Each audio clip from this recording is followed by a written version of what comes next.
What's the first thing women notice? Your face. That's why you got to take care of. Simple things like getting a haircut, grooming your face, and brushing your teeth is important. But there's one thing guys miss and that women always notice. It's when a guy isn't taking care of his skin. That's why I'm so excited to have T. Shanley as a sponsor of today's video. T. Shanley simplifies the process of taking care of your skin. They provide you with all the products you need and nothing you don't. Seriously, I don't think some of you believe me when I tell you how much implementing a quality skincare routine will improve your confidence in all aspects of your life. I recommend you start with the level 1 system, which comes with all the basics: daily face wash, exfoliating scrub, an AM moisturizer with an SPF 20 and a PM moisturizer. But and to make it dead simple for you guys, they provide an instruction card in every box that tells you when to use each product, how much to use, and in what order. But because T just sponsoring this video, they're offering you an amazing deal. Just click the first link in the description and get 40% off your first skincare system and free gift. Plus, as a member, you'll get 20% off for life. By the way, one of their new gift options is a silicone body scrubber, which is a $20 value and a complete game changer. Once you use this, you'll never go back to a regular loofah ever again. So don't wait any longer. Click the first link in the description to start your skincare journey today. Go time.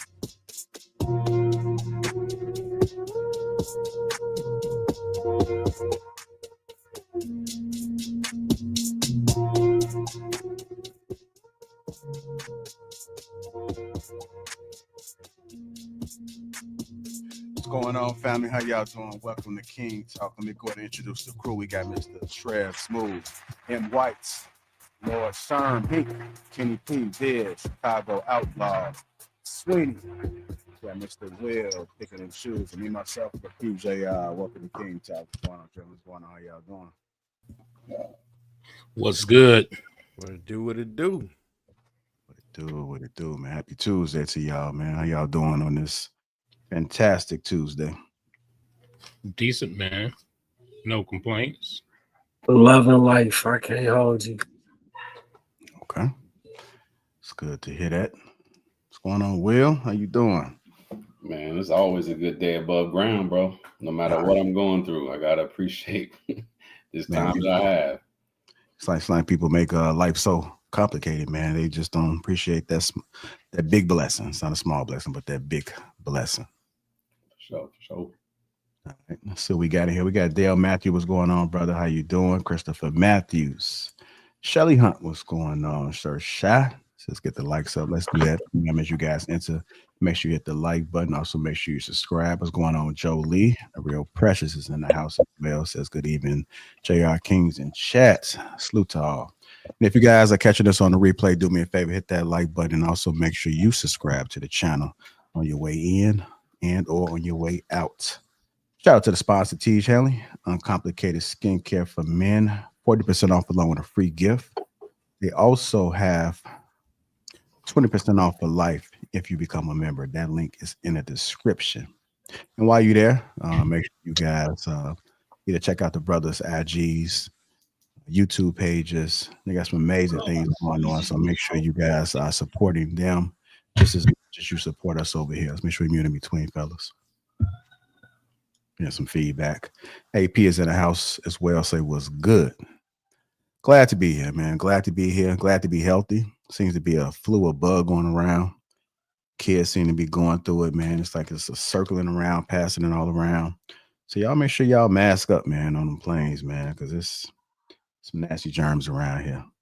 Now I'm starting to see the reason why Michael Jackson had that mask on all the time. I thought it was weird when I was younger, but fast forward, look at us. We're doing the same exact thing he was doing. And so we're looking just as weird as him on the outside, not in the inside. Hopefully y'all got that one.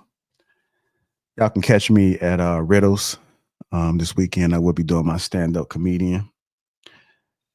So if y'all get y'all tickets, man, I'll send the event bright link out. Cause come out and support. It's a free show. It's my first one, so Wait, say what? I'm just bullshitting, man. Nigga, I'm like, wait, what? Yeah. Let me keep that one down. Let me keep that joke. I was gonna say he's gonna be on that stage and be a totally different person. Right. Anyhow, man, we're gonna go ahead and hop right into it again. Thank you guys for tuning in. Our first topic that we have up for tonight is the Papoose, man. But before we go ahead and get into the fight and his current situation, man, let's talk about Remy Ma. One thing about King Talk is I do like to tie it into reality. And even though this is a hot topic, let's just discuss his previous relationship. I got a little outline for you guys. So in 2004, Remy Ma and Papoose, they met through DJ K Slay. In 2008, Remy Ma was sentenced to 6 years in prison for assault, and the couple's relationship solidifies. 2014, Remy Ma is released from prison. 2015, the couple renew their vows in a lavish wedding filmed for a VH1 special. In 2016, the couple married. In 2018, the couple had their first child together. 2023, Remy Ma is accused of cheating on Papoose by battle rapper Geechee Gotti. 2024, Remy Ma and Papoose are involved in a public split. Remy Ma has accused Papoose of infidelity. Papoose has accused Remy Ma of narcissism and infidelity. Papoose has shared a photo of Remy Ma with another man, alleging that he punched that man. That was just the outline, man. So you got Geechee Gotti. It's supposed to be easy to block captain. It was easy the black captain that she was room to be with, and he was battling Geechee Gotti. Okay, he was battling. Okay, that's what they had on here. So my apologies, but thanks for the clarification. Now, M. White.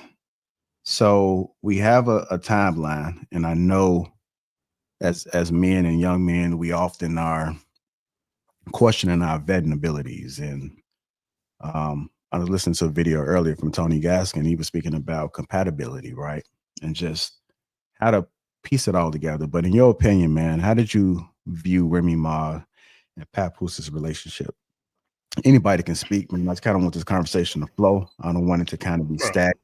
I just, whoever want to jump in, just kind of jump in and make sure we ain't cutting nobody off. So I can remember a conversation that we had on this very King Talk when we were talking about old Remy Ma, her trash ways, the way Papoose was holding her down, and I can't remember who exactly was trying to defend that and saying we ain't really know who you. M. White, you remember who that was, bro? You remember us talking about that? I think it might have been me. Oh, it was Sweeney. What was your take on it? I can't fucking remember. I was just thinking about that. Like, didn't we just talk about this shit? Yeah, we talked about it, and I was just like, you know what I'm saying? Papoose, he kind of put himself in that situation by kind of catering so much to her. And I mean, it made it seem like she used to run over him. You know what I'm saying? It probably was Darwin then. No. I remember what I said. Basically, I was like, why we I think it was something along the lines of why are we talking about him when she the trash one or some shit like that. But see, I agree with that, but I know what you're saying. I remember now, yeah, because I'm like, dude, he kind of let her bully him. She seemed like she was running that relationship. That's because they both trash. Ooh. Anytime you a man and you let your woman run your relationship, you borderline trash. Well, damn. Oh, I forgot my camera moved. I got no argument for you. I think we're gonna agree on a lot of stuff. So I say this though. One thing that I noticed that I knew was an issue in a relationship. There was an old interview where she was just talking about how he was doing too much, how he kept going to see her when she was in jail for that while, however many years it was. He kept going, and she's like, damn, like she wouldn't even see him like that. And one thing that I always tell men is like, you can't ever be more into your female than she is into you. Straight up. Once you start pedestalizing her and all, it's a wrap. She's never gonna respect you. And that's why please hit the pause button on that, man. What? Hit the pause button, man. What'd I say? Or that she into you. You can't be. Oh. Hey, yo. Come on. Look, I think you say what's his name? What's the buddy name you mentioned, JR? You just referenced. Who you talking about, Papoose? No, the Easy to block. No, the pastor dude. What's his name again? You said pastor? Tony Gaskins. Tony Gaskins. Yeah, Tony Gaskins. Yeah, pastor, right? Well, okay. Like he's involved in the church. Yeah, he's a true Christian. Yeah. I think every woman we pick, we get it right and we get it wrong. With every woman, I mean, because you got to think about it. We don't choose women because of the character and their nobility. We usually choose women because we're attracted to them. So you're getting it right. You're choosing someone that you desire to look at, you desire to sleep with. So that's getting it right if she responds favorably to you. We get it wrong because no one teaches us how to vet. We don't know what to look for when we vet women. And same vice versa for women. They don't know how to vet. And they're at the mercy of who approaches them because they don't approach anyone. So they definitely getting it wrong. So the dude can whisper enough sweet nothings in their ear, they're going to go for it. But the reason why I think I don't fully agree. I know men say this a lot, that women should be into you more than you into her. And I don't know if we could truly validate that, because it's hard to distinguish between who's into who more. You know, we just really can't measure that. We can look at things and activity and behavior and assume someone's into someone more than the other person is, but we really don't know how much someone is into someone. I said it a little bit differently, though. I didn't say that she has to be more into you. I said you can't be into her more than she is into you. Pause. Right. So you know what I'm saying? That's different. So she has to like you at least as much. So if it's equal, that's fine. But if you are all over her and she don't feel like that, it's not going to go right. And it is easy to discern that, because women don't reciprocate when they're not into you. Women don't respect you when they're not into you. There's a lot of ways to be able to discern that. You just have to understand what the signs are. And a lot of us don't know it, and I realize it, but the signs are always there. Yeah, you can see signs, but most people misinterpret signs. It's just I understand what you're saying, but it's not measurable. We can't measure that someone likes you equal to how you like them. You just so can't I think the way you measure it is based on the way that relationship looks, right? You know what I'm saying? A woman that really is into you is not going to try and dominate you, right? She's not going to try and wear the pants in that relationship, because she's going to respect you to a certain degree, right? You can't really say that, bro. You can't really say that, because some women. Hold on. Let me finish. All right, you know what I'm saying? Let me finish. So what I'm saying is, you know, when you got somebody that's like Remy Ma bullying you, you know what I'm saying? Then she probably don't respect you like that. You dig what I'm saying? And if a woman doesn't respect you, she don't like you that much.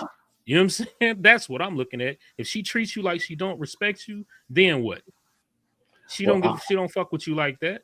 Well, I don't know about you brothers, but I'm a little different. I don't really care if my woman like me or love me. I really don't care. I care that, like to what you just said, I care that she respects me. A lot of guys, they want to be loved. They want to be liked.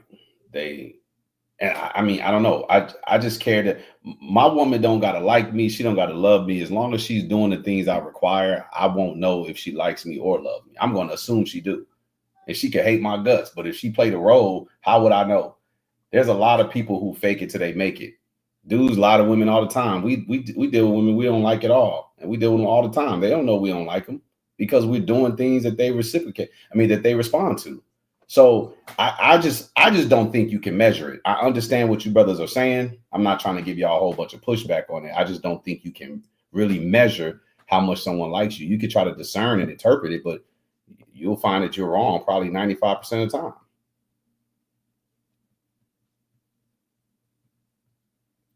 I think it's easily measurable, but it's not measurable. Like you say, you can interpret it in a way where you can say if somebody is attractive or not. Like, you know what I'm saying? Like, is this person attractive? Yes.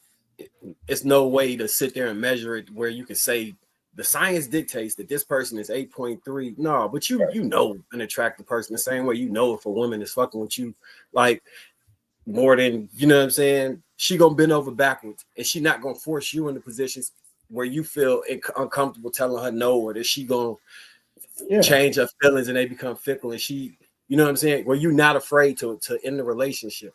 I think that probably more so ends is how you maintain that clarity within a relationship, because she knows that in order to be with you, it's gonna have to be this way, right?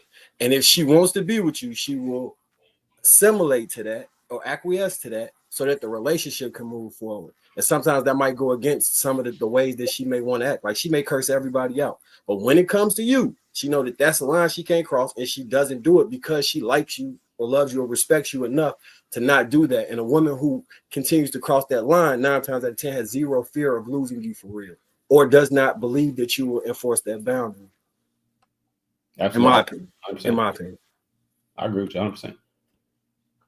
I think too, if just in the actions that you're expecting for her to carry out, how she carries them out, I think is always going to be an indicator of how much she like or love you, though, because she's going to invest more into it, or you'll feel the difference of, you know, if she just kind of on the fence with you today, or if she, you know what I'm saying, ready to do with you, you know what I'm saying, she really feeling you, you turning her on, you know, she hot, ready, she's gonna give a lot more in those actions, you know what I'm saying, if that's what the feeling is, compared to her just doing it because it's her duty. So I think that's gonna be a clear indicator between the two. Well, I think I agree with pretty much everything you brothers are saying, and I understand what you guys are, the point you're trying to convey. I just think that most dudes find out the hard way that the woman just wasn't as into him as he thought she was, because again, most of us don't know how to vet, and we don't know how to operate within a certain structure, and convey that to the woman that she must behave in a particular way. Like my man M. White says, she must acquiesce to your program. I think guys need to make it clear to women what he expects from her. And if she does it, cool. If she don't do it, who cares how much she like or love you? She ain't doing what you want her to do. If she doing what you want her to do, we don't even need to go into how much she like or love you. You're going to assume she do, even if she don't.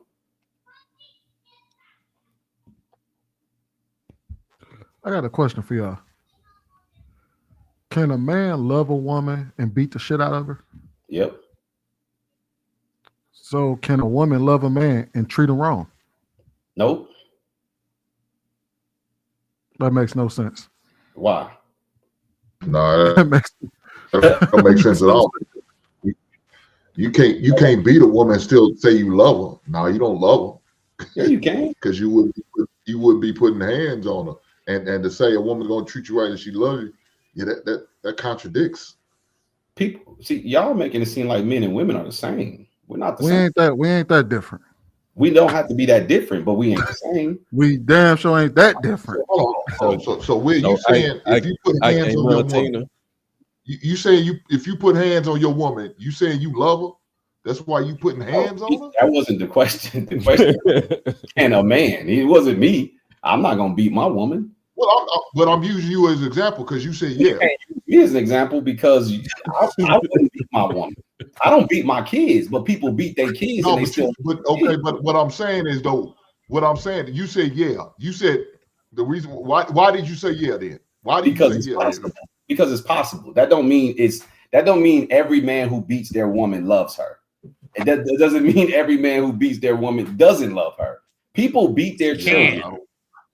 People beat their children. I don't see how you can say you putting hands and whooping a woman's ass, put in the hospital, but you love them. No, we moving the goalposts though. We didn't say all that. So you say it's almost like that's his form of discipline, right? I don't condone violence or domestic violence, whatever. But what I'm saying is the example he made is perfect. A lot of people discipline their children like that. It doesn't mean they love them any less. Some people feel it prudent to discipline a woman like that. It don't mean they don't love them. That's just they form a discipline that I don't condone, by the way. I'm not saying I agree with it. I'm not promoting it. Ask the question. God damn, man. Hey, we done went to shit. Hey, the question was, can you do a no turn on red and say you a law-abiding citizen?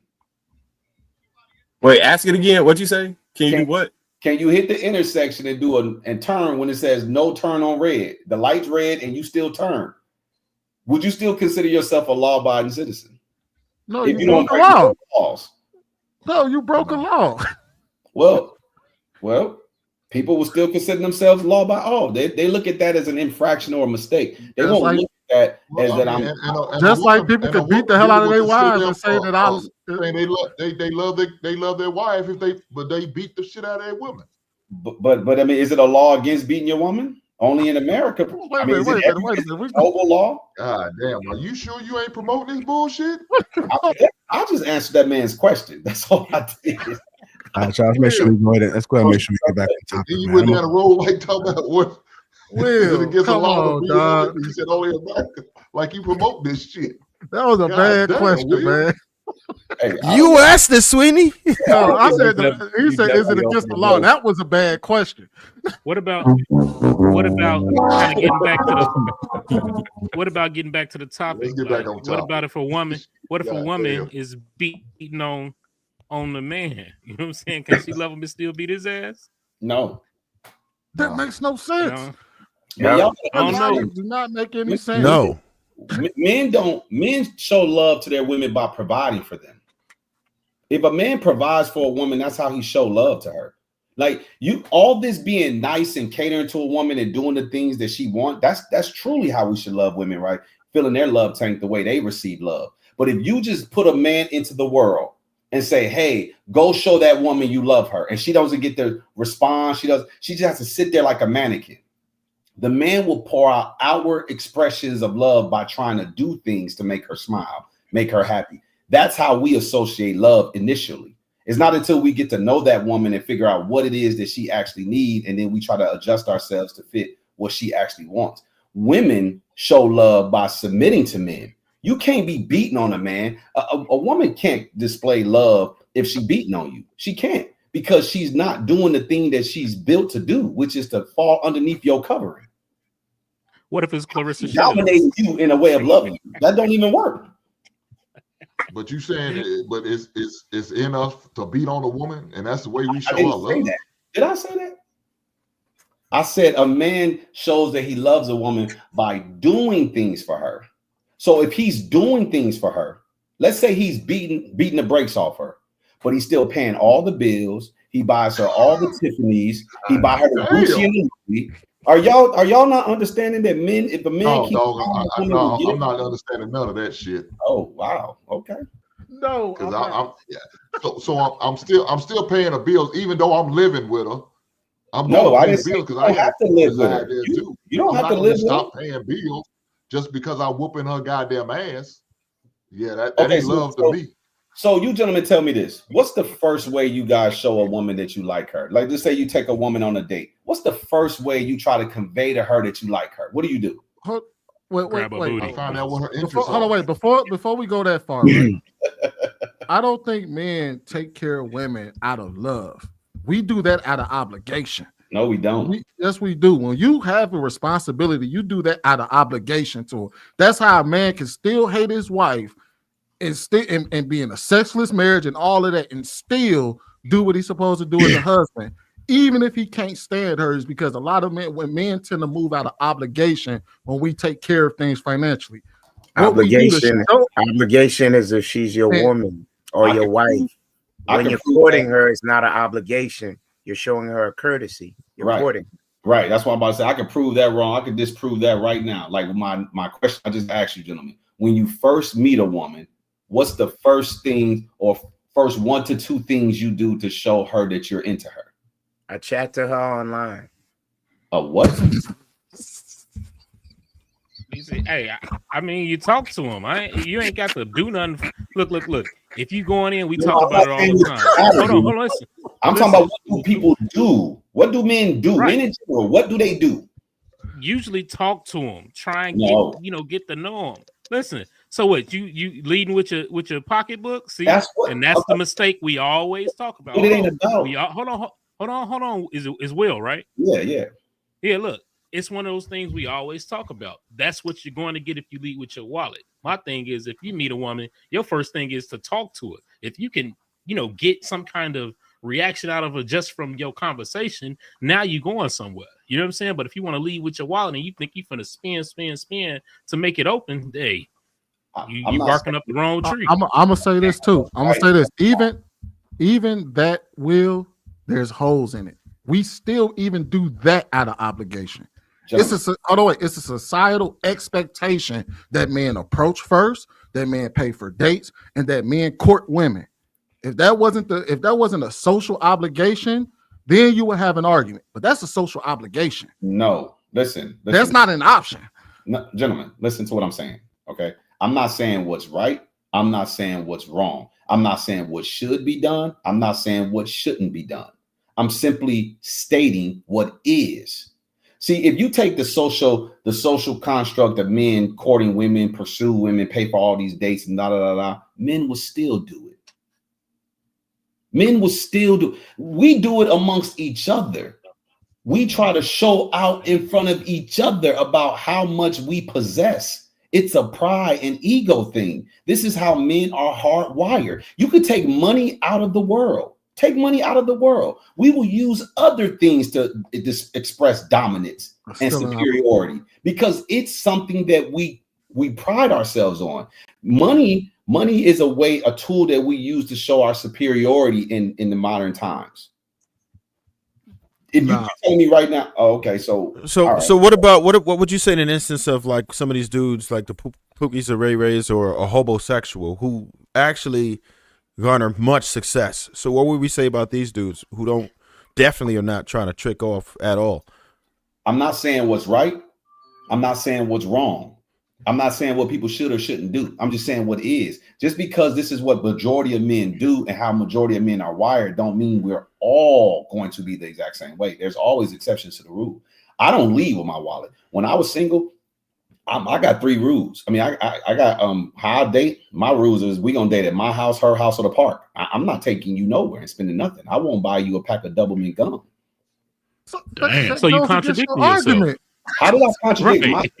Gentlemen, didn't I just say this is not all men, but this is how men in general move? Chicago say he gonna use his mouthpiece. I didn't tell him he was wrong. I'm just saying men in general don't have game. Men in general don't have a mouthpiece. They can't just talk a woman into situations to get what he wants. Most men don't have that. So basically what you're saying is if they did have it, they would do something other than put money on the table or take a girl out or do all of that. If there were they had other options, they would take those. They flex whatever makes them superior. They will use that. Yes, if it's their mouthpiece, yes, they will use that. But most men don't look at being able to talk makes them superior unless they have a crazy vocabulary. I know a lot of smart dudes that think they can't even have a logical conversation with people because people start falling asleep because they're a snooze fest. Because they're so intelligent that it's like, bro, nobody know what the hell you saying. Are you saying that a man is providing by using his mouthpiece? No, bro. That's okay. Let me ask you this: are you single? No, I'm married. Okay. Are you the breadwinner in your household? Yeah. Somewhat. We both in the same industry, so it's up and down. One makes more than the other one. All right, now up and down. Okay, so look, right. I'm the breadwinner in my household, and it's not a flex, right? My woman doesn't have a job; she doesn't work. If my woman when we met, she did work, and I told her, "Yo, you need to quit this job because we had a baby. You need to blah blah blah." The whole 9 weeks. I broke down how things were going to be, and she acquiesced to that program. I'm not going to live in a woman's house. I'm not going to live in a house where the woman is the provider, because at the end of the day, I have to have jurisdiction. I have to have the final say so. If I start splitting bills with a woman, I lose my superiority in that house. I'm not going to give that up for anything, because that's the most valuable tool I have, is to have the final say of what is and what isn't. And the moment you start commingling funds and woman start paying bills and she has a say. You can't tell another adult who pays. I think you got the game messed up right there. If you feel like your money is all that's going to give you your leverage, you out of pocket. I didn't say that. That you just did. That's exactly what you just said. You just said you wouldn't have any say or jurisdiction once you start splitting bills. That's exactly what you just said. I said in my household, I am the superiority, because in my household, the moment someone starts splitting bills, notice my woman, I'll still make more money than her, even if she had a job. But even if I make $400,000 a year and she makes $30,000 a year, if she's splitting the bills, she has equal say. How is this splitting bills if it's one pot? What you mean is one pot? Her 30 in your 400,000, 430. That's one. Now, let me ask you this. So, Kenny, if you make 400,000 and your woman make 30,000, and y'all y'all commingle y'all funds, you telling me she has full jurisdiction over that 430, or does she got to come run things by you before she spend it? What state do you live in? You guys sit down and do what's best for the household on a whole. Her 30, your 400,000. Oh, no, it would be on a whole. It wouldn't be her 30 and your 400,000. It would be y'all's 430,000. That's what I said. Yeah. So do she have to run it by you? Yes. Y'all sit down together. Do you have to run things by her? That would be a courtesy. No. Do you have listen, don't make it a courtesy for you now. Does she have full access to this 430 to do as she sees fit? Does she have to run it by you? Everybody has to run everything by, because it's a household. It's now not y'all just lying like hell. Y'all telling me y'all make 400,000 and your woman make 30, and you gotta run things by her before you. Why are you stuck on this run by her? Because y'all are now cleaved. Y'all are yoked. So it's all one pot. So you're doing everything for the collective. It's not what you're trying to say. There is a hierarchy, but if you have a household, you have bills. You're making 400 and she's making 30. You understand? Wait. It's 430. Who's the hierarchy? Huh? Who would be the hierarchy? Who would have? But you would. That's why I said it's a courtesy. It's a courtesy that you sit down. So really, it's a courtesy, but courtesies don't have to be obliged. It doesn't have to be, but that's in the best interest of making that relationship work. Okay, so therefore, if you're the superiority and your woman acquiesce to your program, it works, or does it not work? Of course. Okay, so what are we talking about then? No, you're saying, because of 30, because she's the small end, she doesn't have a say. I don't take care of no woman. You're pretty much saying. I take care of my wife. So I don't know what your situation is. I don't believe in taking care of a woman. I don't combine money with my woman. Now with my wife, we combine. I believe in one pot. So I know exactly what Kenny's talking about. So yeah, we come to the table, but I got the final say so. At the end of the day, I got the final say so. Whether we win or we fail. So you have the final say. Do you have the ability to go and make a decision without running it by her? Yes. But you have to run it by her. Yes. Then y'all are agreeing with me. Then you are the superiority. You have the final say. Your woman. I like I said, I don't know. When you said your woman, I don't. Is that your wife? Are you married? Tomato, it don't matter, right? If it's maybe for you, it's a big difference. I don't take care of her. My wife, before she was my wife, I didn't take care of her. I didn't pay her rent. She didn't live with me. I don't believe in that shit. That's cool. You have your belief system, right? Your system. Okay, but that's what I'm saying. So that's what I'm trying to figure out. What you talking about when you say that woman? Don't just try to figure it out. I'm transparent. I'll tell you. Just ask. You don't need to try to figure it out. I'll tell you. Well, I want to listen to your words, because when you asked Sweeney, was he married? Okay, I'm assuming maybe he married too. Is the reason why he's feeling that way. No, I don't care about like married or not. I got you know. So at the end of the day, I got the final say so. I got to make the final decision. We fly, we fail. It's all same thing that I said, right? You're the superior person in your house. It's not the same, because I don't take care of my woman. I take care of my wife. I didn't say our lifestyle was the same. So we got to get back on the Remy Ma topic, man. I know my bad. I'm gonna go ahead and play this clip. This is Remy Ma, old clip that had resurfaced. Let me go ahead and play this. When you first got locked up, you and Pat wasn't married yet. No. So did you know that he was going to be there and stand up the way he stood up? No. What? I didn't know. No, I'm just saying. What do you think made him like such a good support system to you? Like, why did he, on his end, like, why do you think he stood by you like that? I mean, if I had to take a guess, I'm fire.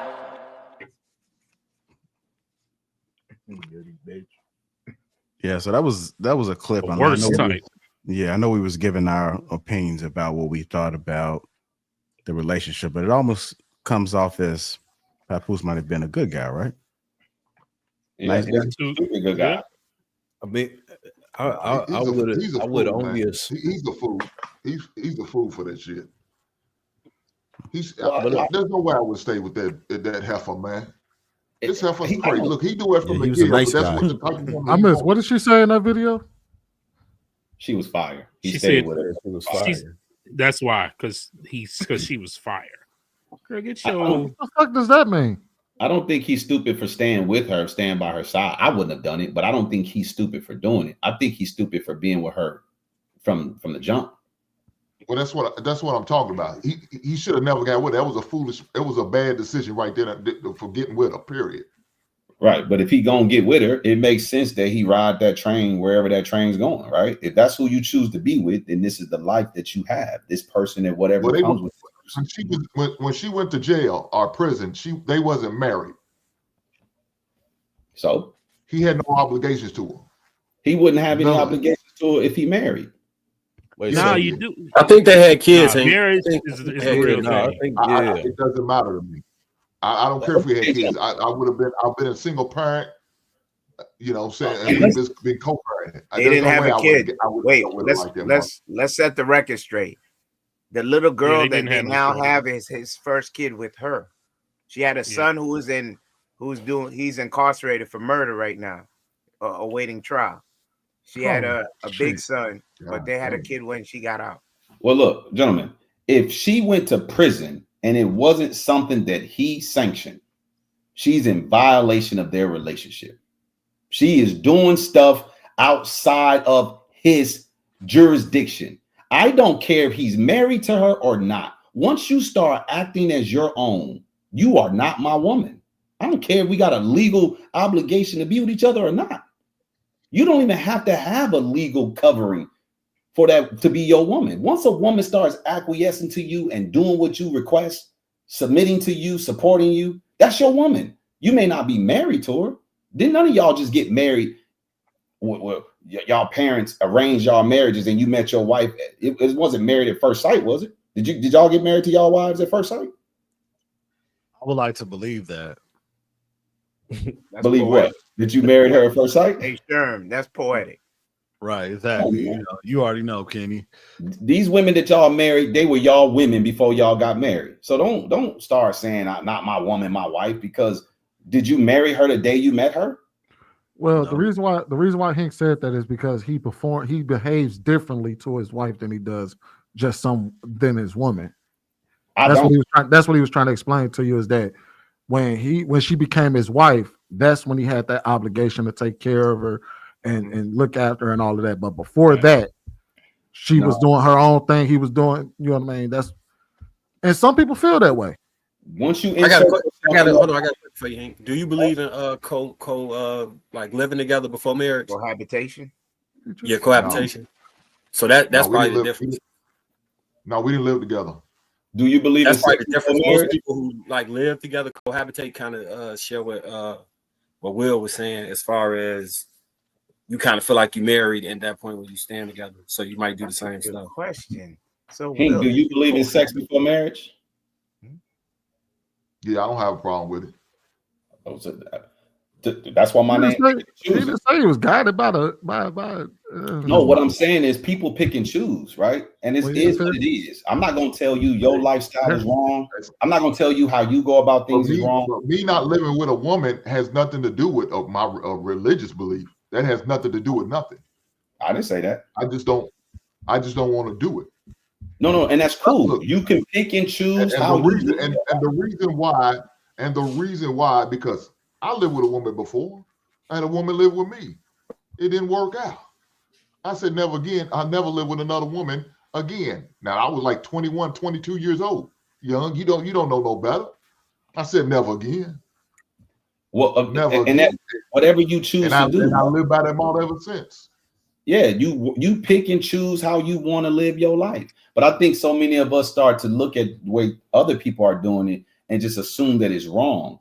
I'm a results driven person. If you're getting the results that you want, then whatever you're doing is working to get you the results that you want.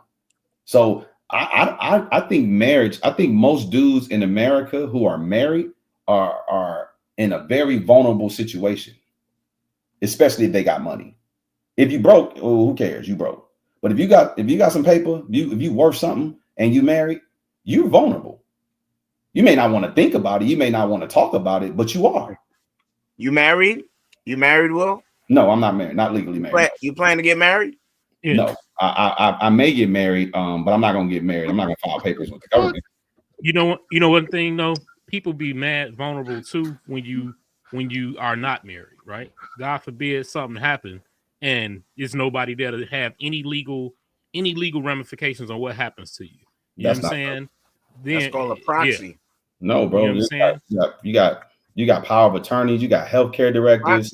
Yeah. So wait. So you have your woman is set up as your power of attorney? Yes, my woman has a power of attorney. She might as well be your wife. Well, she might as well, and she might as well not. Right? Again, people do what works for them. I'm not going to tell Hink he shouldn't be married. I'm not going to tell my man Sweeney that he shouldn't be married. I'll never tell anybody not to get married or they shouldn't be married. But I'm going to tell you the facts. I've been married before. So Will, that don't make you damaged if you choose to live that lifestyle, right? No, it don't make you damaged if you married. It don't make you damaged if you're not married. You're choosing the lifestyle that you want to live. And I'm not here to tell you that if you're not hurting anyone, I'm not going to condemn your lifestyle choices. Yes, unless Lord. you're gay. Yes, Lord. I don't support the homosexual lifestyle at all. Hallelujah. But I'm not going to tell two men they can't be together, or two women they can't be together. It ain't my business. Not around here. He liked that part. Ain't my business. I mean, I'm not in your bedroom. I don't know who you get a hoodie that fit. You know how many married you drinking wine like you about to go run a cable. Don't do that. You know how many married dudes is married to a woman and still sleeping with her? Don't do that. You about to climb in somebody's window drinking wine. Hey man, but look, let's get back to Papoose. I do got a question though. Never got with that heifer, man. I think it was a bad decision on this part, and he had an opportunity to get out once she went to prison. Or was it prison or jail? I don't know which one it was. He had the opportunity to get out. And he probably left it then. You know, I'm friends with you. I'll come visit you, just because I care about you. But as far as the relationship, we done, man. It's over. I can't have it. So Hink, why is that? Why is that so? I don't know much about the relationship that they had prior to that. Was it something that happened as to why that she was just a bad fit, or what's the backstory with that? I don't know what the backstory why she got locked up. I don't know why she went to prison. She shot a girl. She shot her home in the stomach. Yeah, she shot a girl in the stomach. Right, but I'm saying, that's another reason why I don't need to have this crazy ass heifer in my life. She shows volatile behavior. Is that what I want? No, I'm good. Well, I'm saying though, what makes her aside from that? What made her a bad fit? Aside from that, that's all it need to be. She attempted to murder somebody. That alone, right then and there, you don't need to be with her. Why would you want to be with a volatile woman like that? And like, I can only assume Papoose was on the other foot. I can only assume he was running the street. Follow a man like me if I'm out here shooting dudes up, knowing I could turn that same pistol on your ass.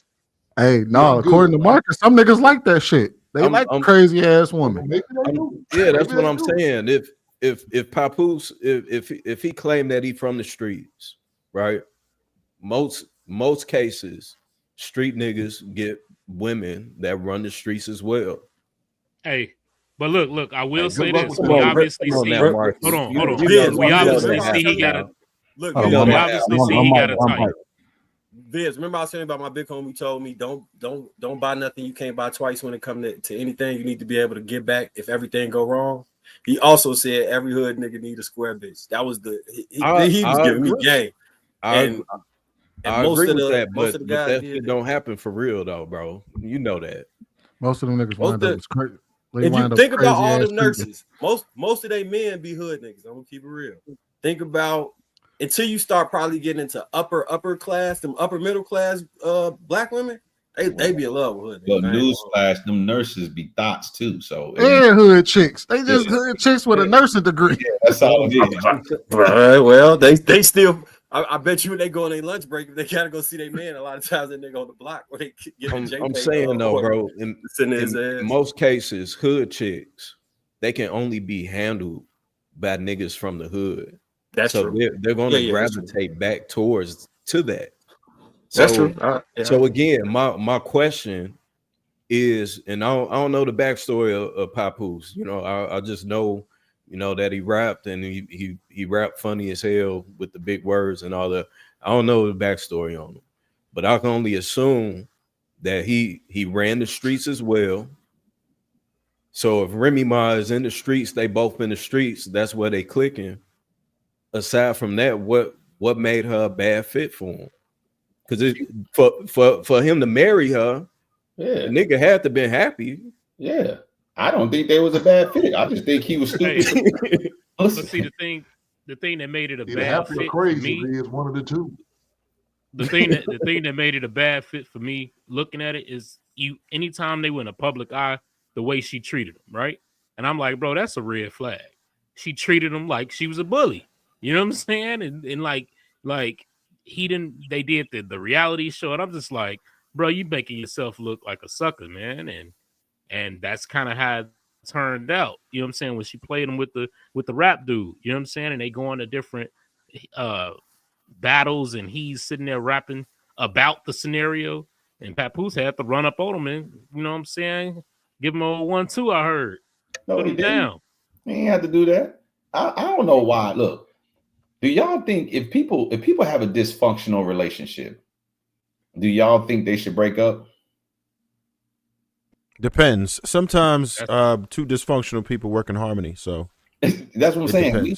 A lot of times we see things and we think, oh, they shouldn't be together because of X, Y, Z. And we might be right. But it don't matter if we right. That's who they want to be with. And then I would like to say that sometimes people just put up a show for the cameras. You know, we have no idea how these people communicated with each other behind closed doors, what caused them to get along.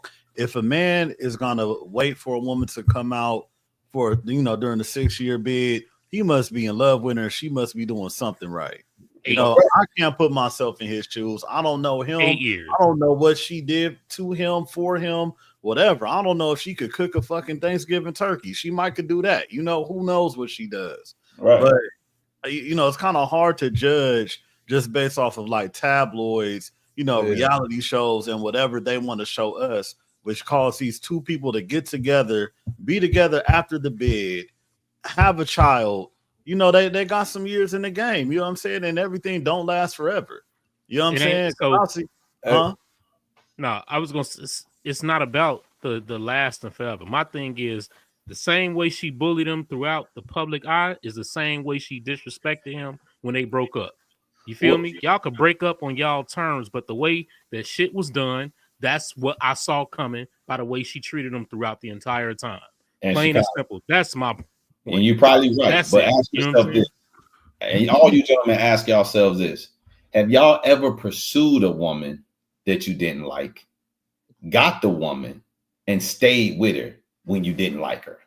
No, hell no. So he must have liked her. Well, that's what I'm saying. For her to say that, you know. Yeah, we got to go ahead and keep the story moving on because time is going pretty quick. So fast forward, let's talk about Clarissa Shields, right? So she was. What happened? Another dumb decision. What happened, sweet? How? No, I'm asking you what happened. God. No. We just fast forward into like once they got together. What makes it a bad decision though? Yeah, I kind of like it. If he like her, stick with her. I'm just saying, you know, we're interjecting our thoughts. All right, I'm gonna let JR finish the point he want to make. What's wrong with Clarissa Shields? Yeah, that's what I'm saying. Let's go ahead and get in. Hold on, y'all. We're gonna get into it. So, she was apparently with a trainer by the name of Tony Rich. So this is Tony Rich right here.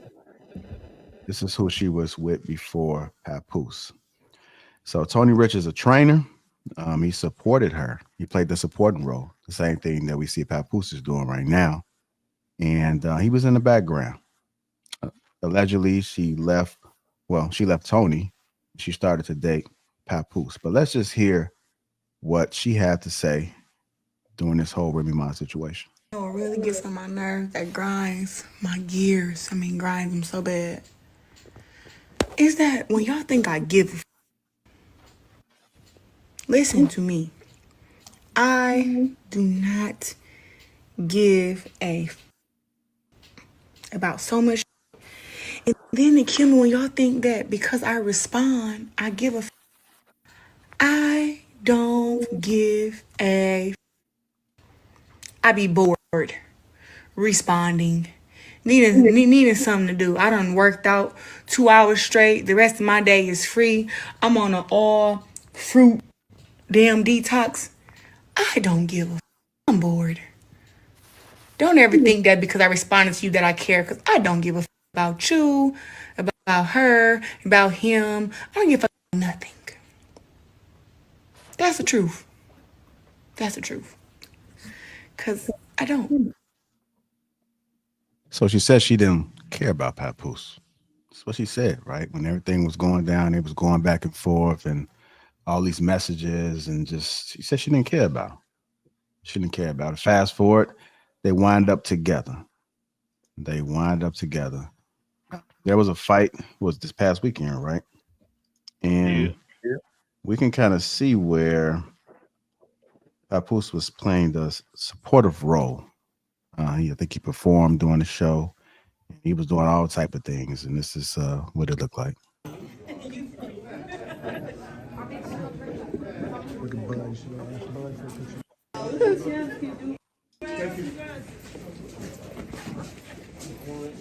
As you guys can see, that's Papoose right there with the hat.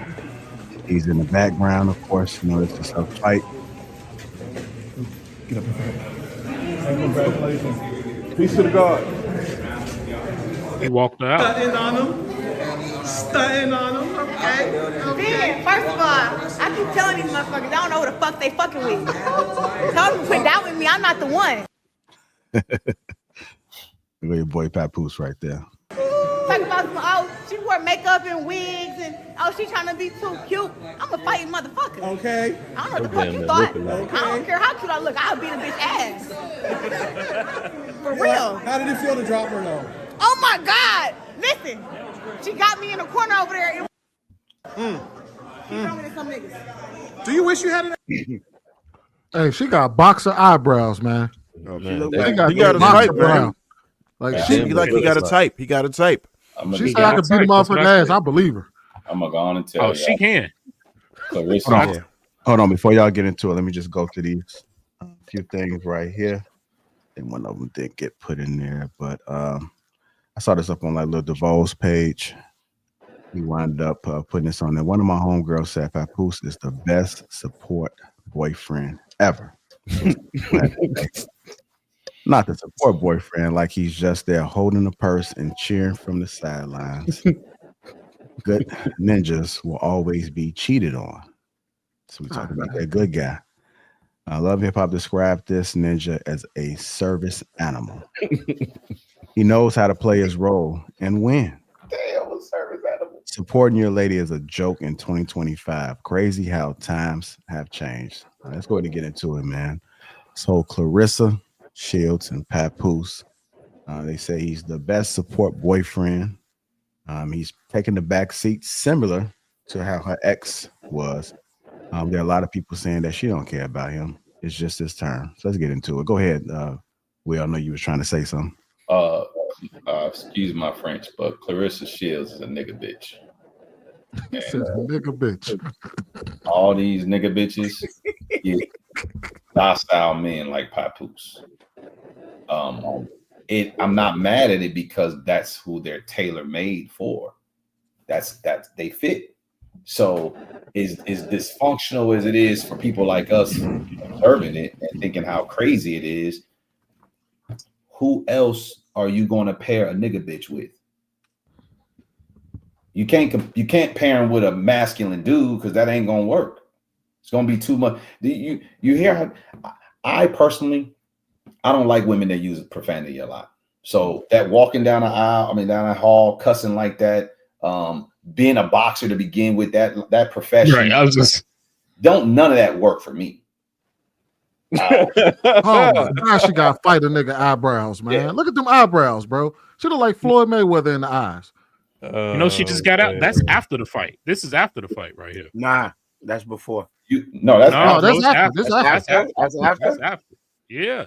You supposed to go. Yeah, you remember when he asked her, how did you feel when you dropped her? Yeah, that's after the fight. I watched the whole fight. I watched them walk out. Listen, Clarissa, she's a probably the best female boxer we ever gonna see. She's won all the belts, and just like Will said, that is not attractive. You know what I'm saying? That's great for her, but that's not something that I personally would be looking for. Those are not the qualities that I like out of a woman. However, you telling me you couldn't make her purr like a kitten behind closed doors? Hey, you probably could, but who wants to deal with that? I'm cool. No, you can't. Yeah, look at them shows. You know what I'm saying? Marcus, I thought you could make the bitch purr. Yeah, I don't know if you can. But I'm with him. I'm not going to. I definitely do it, but I'm not going to. Yeah, I don't know if you can. I don't know if you can say that it's not attractive just off the strength of this. I said to me. I said it's not attractive to me. Okay, I don't like, because you know what I mean. It's super masculine. All she do is talk about beating up somebody. She thinks she can fight men. She thinks she, you know what I'm saying. Like I like Clarissa Shields as a female boxer, but she run her mouth too much. We know that. You know what I'm saying, and that's that. Like it's just not attractive from a woman. It's super masculine. You dig what I'm saying? And that's disgusting to me from a woman. You know what it is about this situation? Like all those jokes, it's only funny because how we're seeing it is not being reciprocated. Right?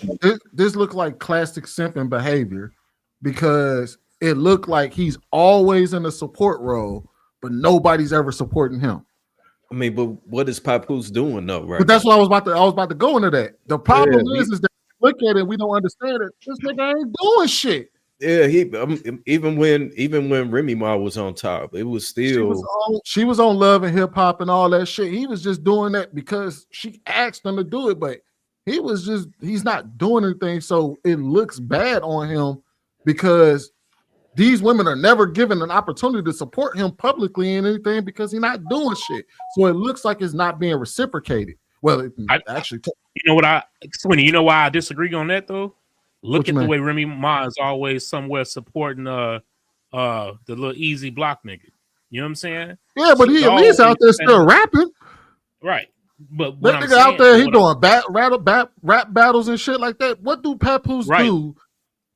Yeah, well, I mean, they were the owners. They were the owners. Remember, they were that was their company. They were signed to both of them, to Remy Ma and Papoose. So they had a joint business venture. So it's not like he was just doing nothing. I'm not saying he a bum, but I'm just saying like publicly, like for instance, dude was doing a rap battle, so she was up there with him.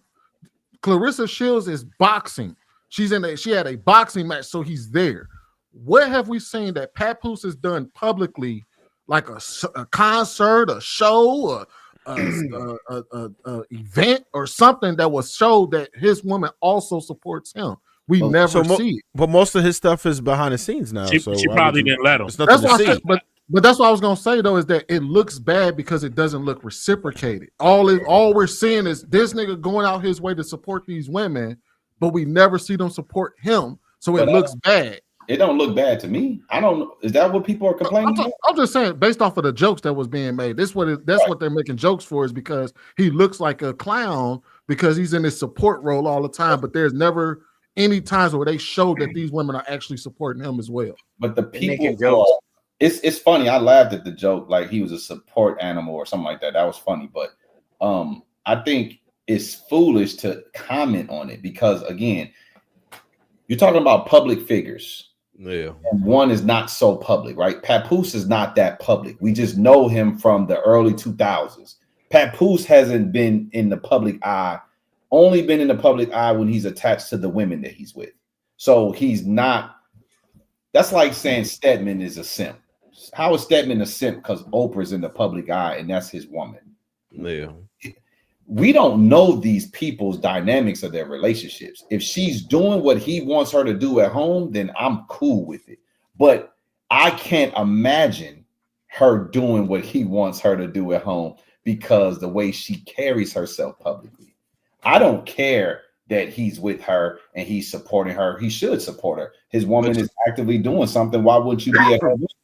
But she gotta be doing it though, bro. Because he clearly has a type, right? Yeah.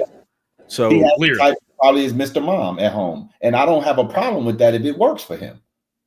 I don't like it. I wouldn't do it. I don't even think he's being Mr. Mom. Say that again. We see I don't even.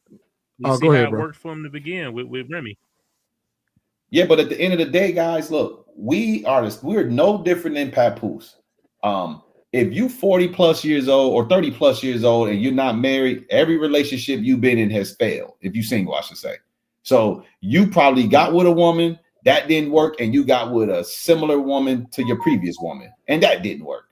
But it ain't about the relationship not working because of a type. It's about those two people just didn't mesh well together. And a lot of times people try to say it's a type, and it's not always a type. I mean, people used to tell me, "Oh, you have a type," and I'm like, "What's my type?" And they'll say something that don't fit any woman I've ever been with in my life. And I'm like, "What are you talking about?" We, from the outside looking in, have our perception of what people are doing, and we just don't know. We're just judging, assuming, projecting. We don't know. I don't have no clue as to their relationship. I'm only looking at the type of woman she is. That's all I'm judging. Exactly. And I'm looking at the way she treats him in the public eye. Anytime you've seen him around, it's been the same thing.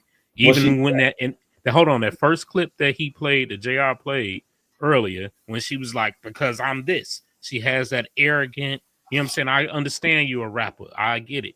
You know what I'm saying? But that type of behavior is exactly how she treated him throughout their time together that we saw. And he played it up. You know what I'm saying? Running up to her for 8 years while she in the pen, letting her, pretty much bully him. And that's what we saw. And apparently, like we said, he got a type. And that's that. She didn't bully him in the pen. He almost caught charges. He tried to smuggle in a universal key. He was up there more than most men. That had to constitute something. That woman ain't going to shoot you from jail. He's actually truly in love with Remy Ma, his ghetto princess, and that is his type. You gotta now you move on to a boxer woman with a foul mouth that think that she could whip men ass. Subsequently, she lost that one to that. You know what's funny about this? You know what's funny about this is that before people found out that Remy was cheating with Yeezy the Block, they were the representation of what a black couple love should be. You don't remember them? Yeah, exactly. Black love, right? Everybody wanted, and I'm not going to say everybody, but a very large portion of people wanted what they thought that Remy and Papoose had. They thought they were the example of an excellent couple. I didn't know. I completely disagree with it. However, if you go to these same sites that we were looking at on site, Spiritual World, whatever you want to look at, they always show clips of them. Oh, look at them. Oh, they so cute. Oh, that's what I want. Who do you think? Damn, this could be us. True. Mm-hmm. Who do you think was pushing it as a typical what they would want? Black women. Right, because they was. What do you think they saw in that relationship that made them want that? Fame. No, well, pretty much it looked like the woman was able to do whatever the hell she wanted to do. Yeah, because she was famous. You can't cage these famous women. Look, they only want the 4 couples that are famous when the black woman is somebody and she has alleged powerful man. Russell Sierra, Jay and Beyonce, Barack and Michelle, Papoose and Remy, right? You got all these women who march to the beat of their own drum and they got them a successful dude. I think it's the fact that I think Law was saying, she was able to do what she wanted to do. And yet this man still stood by her doing some crazy shit, and he still stood by her to the end. That's No, what that's they because- want. They want a man like that. I could do what I want to do, even if it's to the point I'm getting locked down in prison. He's coming to see me and being loyal to me. Yeah, that's what they want. I understand what you're talking about, the fame. The fame may be cool, but that part about allowing them to do what they want to do, yeah, I think they y'all love that's that right. part. It's not they want you to want to do whatever they want to do, because listen, women love for a man to have his thumb on her. They do. They love for a man to apply pressure to them.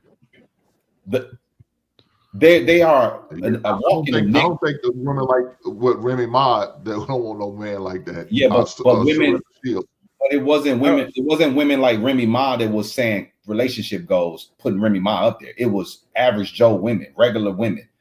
The type of women that the type of couples that they should be singing praises to is the Denzel and his wife, whatever her name is. Those are the type of relationships that they should be singing praises to, because those are more normal relationships that turn out to be a beautiful story. No, they don't. They just want the notoriety stories. They want the ones that get the public eye, the attention, because all they are for the most part is attention whores. Most women just want attention, and they want to be the center of attention. And that, though, all those stories, those are I don't want to say Beyonce is unruly. I don't know much about her, but yeah, the way she carried herself either. Hey, but wait, hold on. So I'm just confused on what was she doing that she was doing whatever the fuck she wanted to? Because for all we know, he could have gave her the pipe that she shot Shorty with. He wasn't around. They wasn't dating at that time. There was in between talking, but then he followed up while she was in jail and made it serious. Wait, what? Wait, what? I don't remember that. Yeah. He got with her. He made it serious when she was in jail. Right, but they were still dating or fucking around before that though. They knew each other, but it wasn't nothing like that. You know what I'm saying? There wasn't that until she was in jail. Well, he's stupid. I mean, that actually makes sense. That actually makes sense. What man to be in a relationship, his woman come to him and say, "I got a problem," and he give up pipe. She had to be operating on her own, and well, I don't know, because some of these niggas, like, to even go to be a prison pen pal for a woman is crazy when it's. But that's what I'm saying, bro. He Like, had hey, to Mark, have, like there Dr. had to Rock, been though. some type of investment before.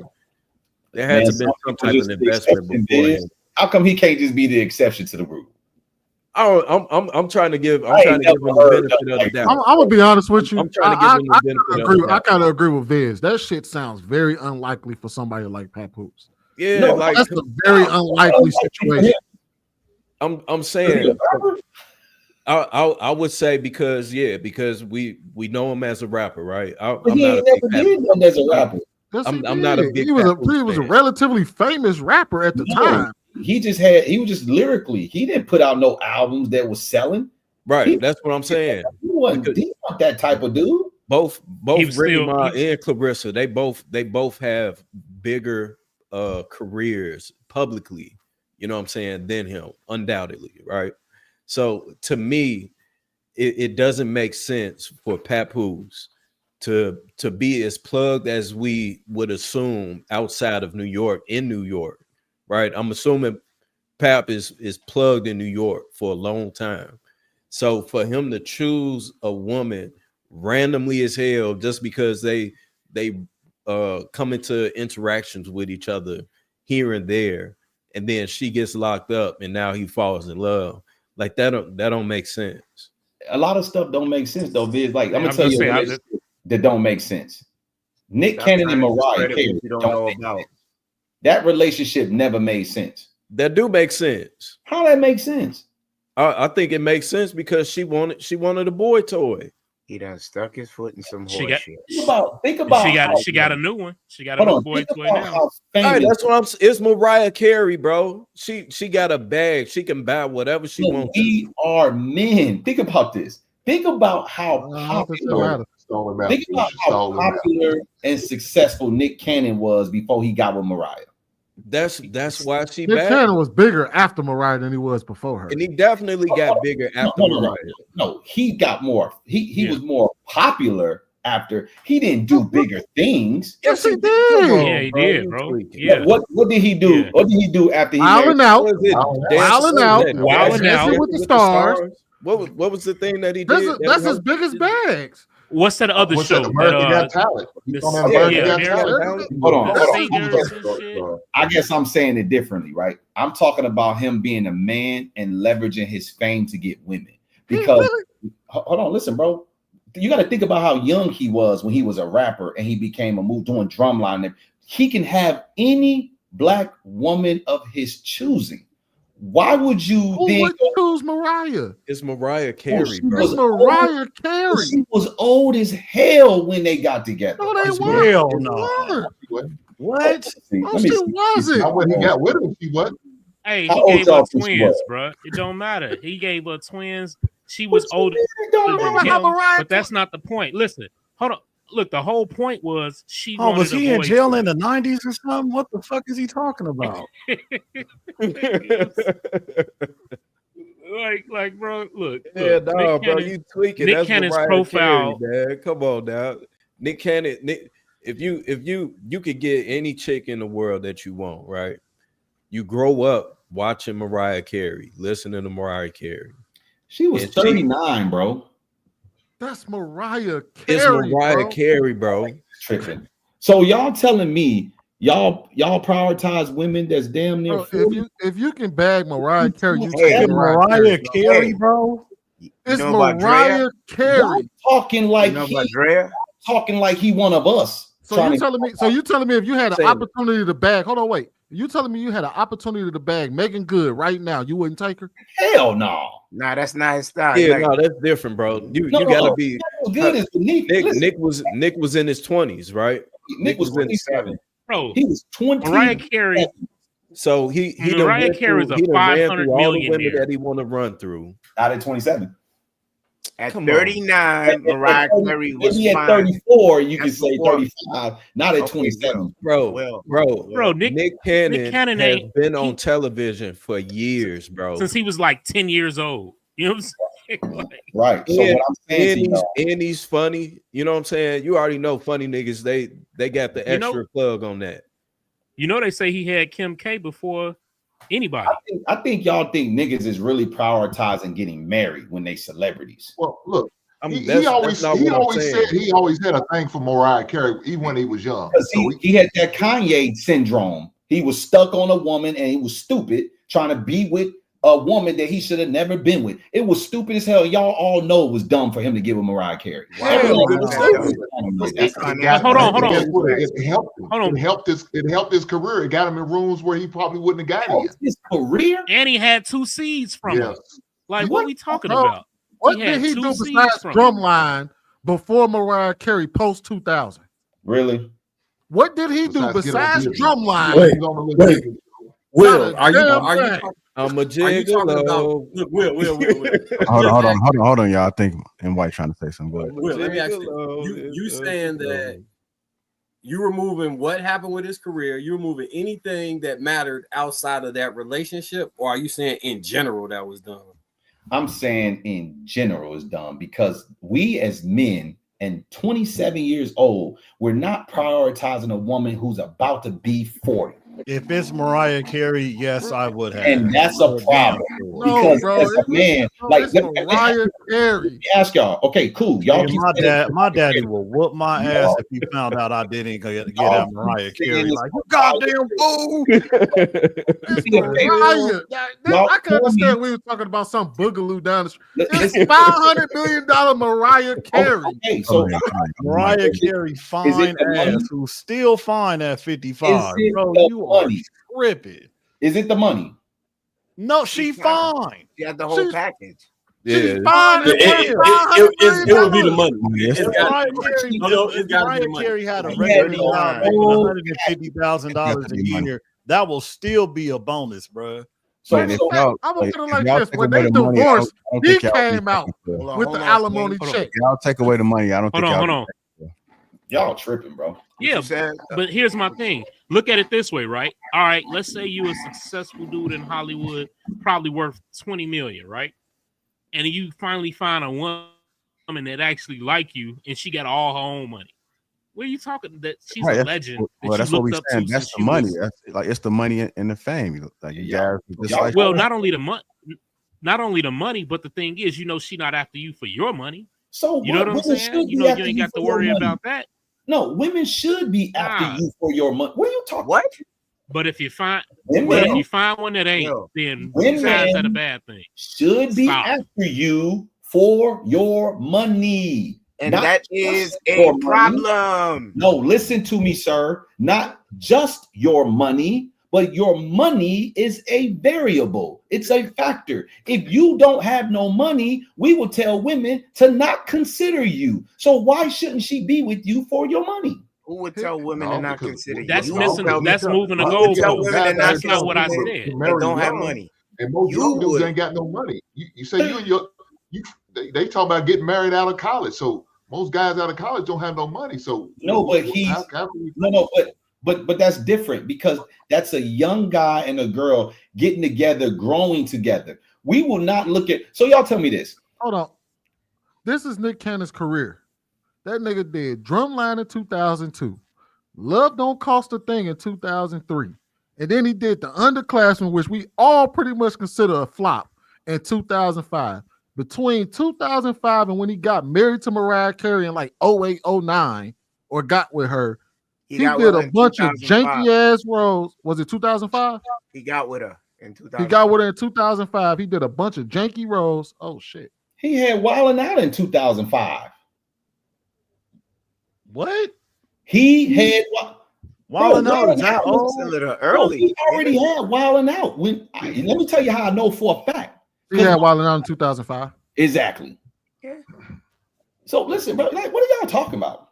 But What still, we talking even about then, is that you and would Wildin' take Out down. was Wildin' Out just started. Wildin' Out wasn't Wildin' Out the Wildin' Out that it is. Wildin' Out was the best Wildin' Out. Well, I No, don't care it what was you say. like that You was would that take was still down- a pilot when he got with her. You would take down a 39-year-old Mariah Carey how she looked back then. No, I'll smash, but I'm not gonna wife her. You're not gonna wife her. He's not wifing Mariah Carey, bro. Bro, Come y'all on, gotta man. understand something. See, look, we're just built different. I'm not gonna tell y'all what to do. Y'all can do whatever y'all want. Hey. I don't. It doesn't behoove me to be with a woman who is a multi-millionaire like that. That doesn't appeal to me. It may appeal to y'all. A woman got her own money. I like when my woman depends on my money. I know, because you're a caveman. That's good. Call it what you want. Let me get with my it. Your mind. let me get my club. Let me get my club and just walk around with it. Call it what you want. Listen, Well, she had I like she your had old some school other views. qualities besides just her own money, though. You got to That's think all she they had keep no saying. money. That's all they keep saying is she got No, we're saying, no, we're saying No, this is listen Mariah to what I fucking said. Hold Carey. on. Look, she was Listen to what I said. she was a nice looking No. woman. She had no kids. You know what I'm And saying? then So nobody want to touch her with a 100-yard pole. Why was she still on the market? She had been married like 2 or 3 times. He married Tommy Mottola, bro. He was a powerful Yeah. record producer Yeah. or owner, whatever. She had been married You know Tommy already. Why didn't he Mottola marry? is? Huh? He Why did didn't he marry her. marry? She was married. She She did. was married to Tommy who? Mottola. Tommy To the, Mottola. Mottola, For how the long? president of Sony. Okay, how long? For a couple years. Why that matter? Shit, some years. He wasn't, and he was the crazy one, and that's why they This broke up. this is Mariah Carey at 39, bro. Fine. What's the point? Bad. She was I'm giving- bad. Like, come on, and she gave him 2 kids. Hey, show the picture This is- again. Damn. God damn. Yeah, Come all on, right. bro. You got to stop. And then my Come thing is, it's on, not it's, the important part. Look, the important part about her money is the fact that he knew she wasn't coming after him for his. You know what I'm saying? Like that's something that you could rest easy and be like, well, maybe she actually like me. I know she ain't trying to take me to the cleaners. You know what I'm that saying? nigga got a bag off of that. What we Yeah, talking about? I was gonna say I think the biggest influence was the fact that it's Mariah and all of the influences that's going to come with wifing her. You know what I'm saying? So it's I can get into the rooms that I want to get in just off of the connections that I'm gonna get with this money play. Viz, that's what I said. I mean, I said it's a smart move in my She got him in opinion. rooms that he probably wouldn't have got in without her. He's introducing her to other people that he wouldn't better did on his own. So this is a career move play. No, but shit. no, it's not even that, bro. It's the fact of the matter is that's utilizing I'm just saying. relationship. No, the fact of the matter is Look, that we're bought a treating lot of Mariah benefits Carey like that was a other bad bet. than her money. One question for y'all. Please answer it truthfully. Tell me how much older a woman that you dated seriously. What's the age difference? Tell me the oldest woman. How many years older than you is a woman that you dated seriously? I bet you don't. None of you niggas say nobody over 4 years. I guarantee you. It was 5 for me. I did. I can. I never seriously dated a woman older than me. Yeah, what'd you say, Kenny? What was the age, Kenny? I was No. How many years older than you was she? And you had to date seriously, not someone you just sleeping with. I think Six? 10 years. Yeah, What about you, Heath? I mean, when I was 18, I dated a woman that was 26. That don't count, man. You 18, you just playing around. Y'all not dating seriously. Stop, man. You just said dating. Man, I said seriously, bro. What 26-year-olds dating 18-year-olds seriously? That's what old girl on juice. The nurse. Hey, that's what you think you love.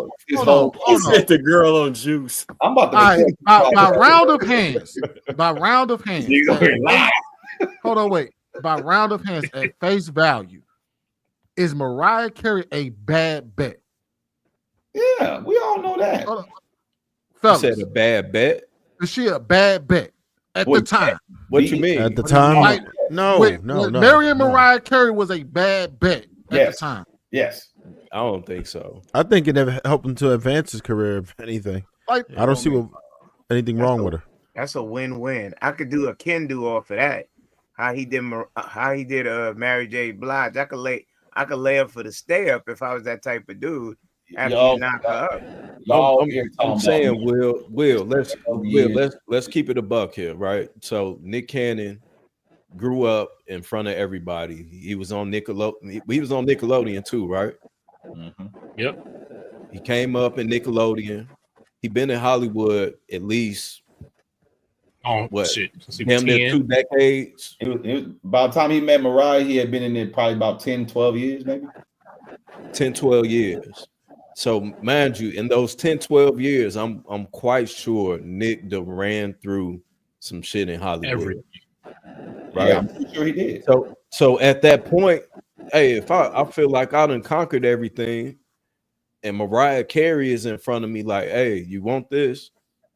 No. It's Mariah fucking Carey. Oh, hey, why not? Let's be real with yourselves. Who wants a woman that's 12 years old? Stop looking at her success. Stop looking at her beauty. Bro, even if But you have to, though, bro. That's the whole point. First, you have to understand why we go younger, right? Or our same age, right? Looks. The reason why we choose younger in our is looks, experience, and childbearing, right? If we go by the talking points, right?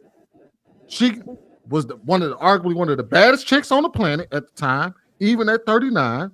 She gave the nigga 2 kids. Now, I don't know about her personality. From what I heard, you know what I mean? I heard she was crazy as shit. She a diva.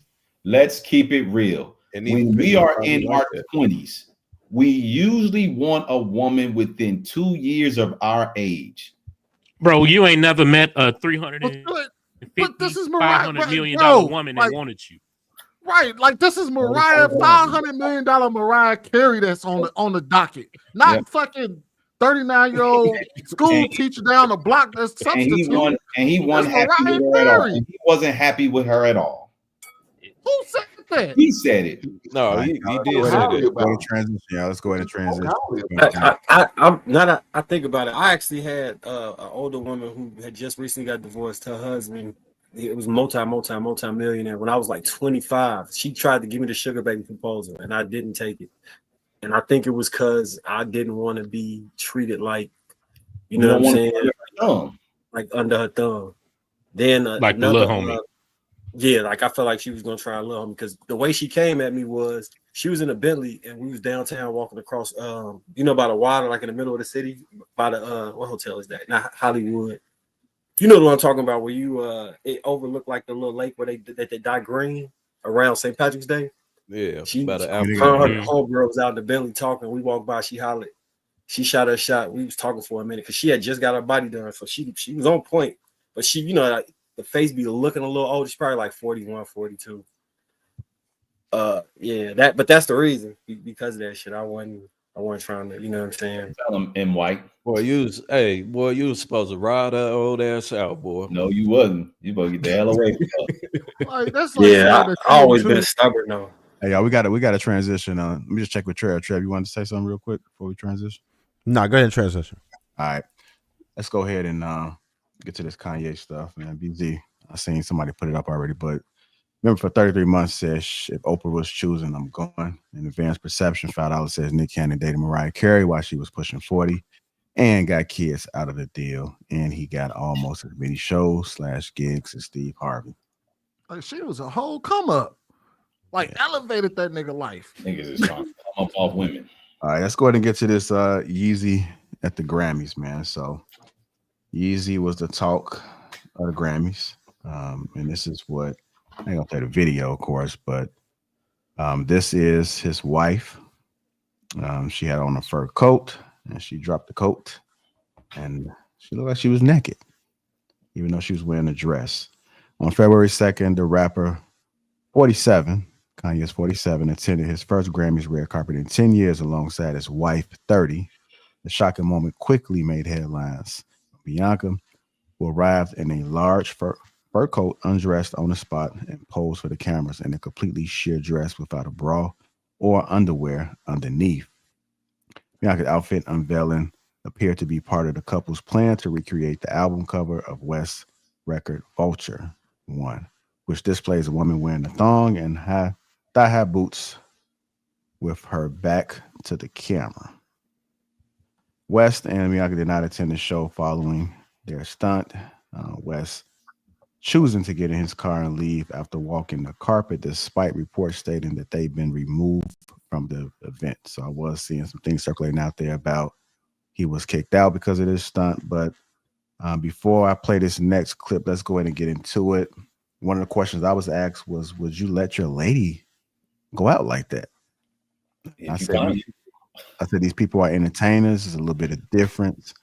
I wouldn't personally, allow my woman to go out like that, but people are different. But what are you guys' thoughts about that? Would you let your woman go out dressing nude like that and using her as a piece?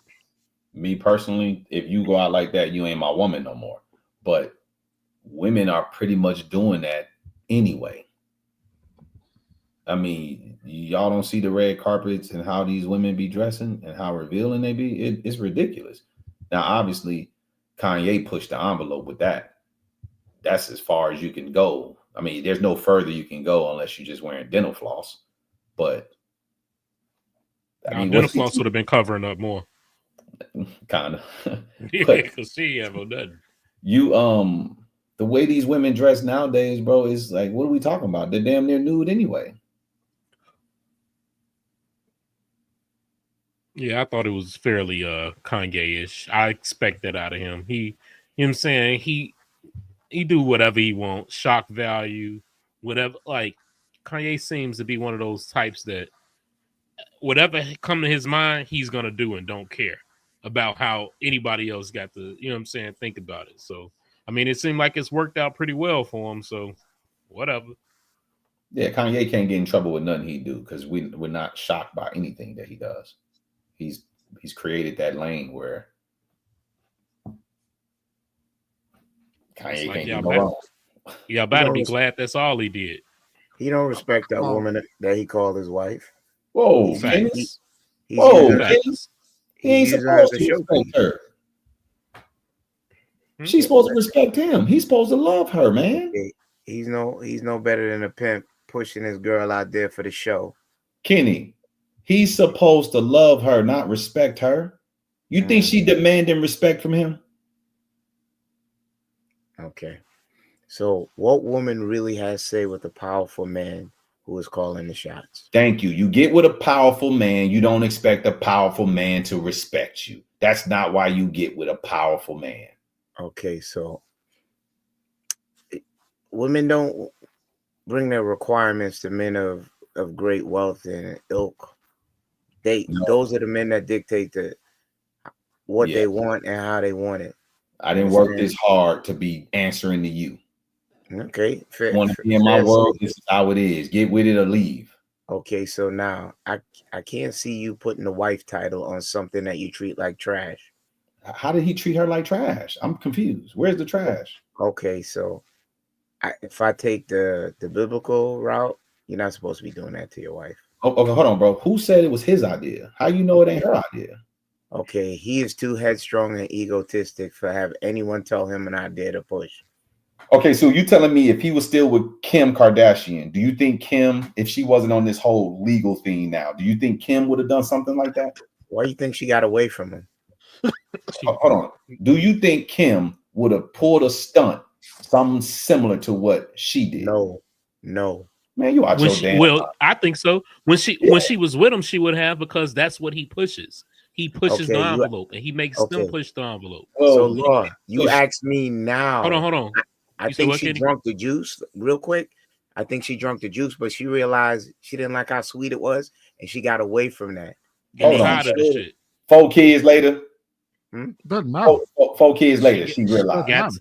Got tired of it. Bro, she knew who. Okay, look. Who put that sex tape out? Did Kim Kardashian put that sex tape out, or did Ray J? Her mama. Okay, you think she put it out without her daughter's knowledge? You think she just? No.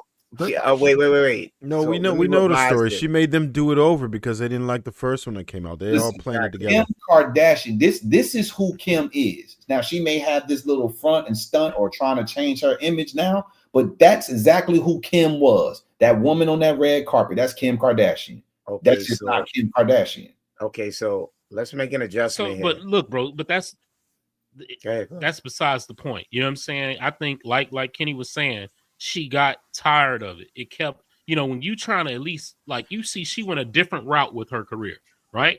Ye was still doing all the Kanye-isms. You know what I'm saying? He was doing all the extra over the top. And when that stopped working with her, he went and got one. And I mean, he always got this girl out there naked. You know what I'm saying? Like, Lord, you know when it stopped? When she had the kids. Want to do this? Why y'all acting like she don't want to do this?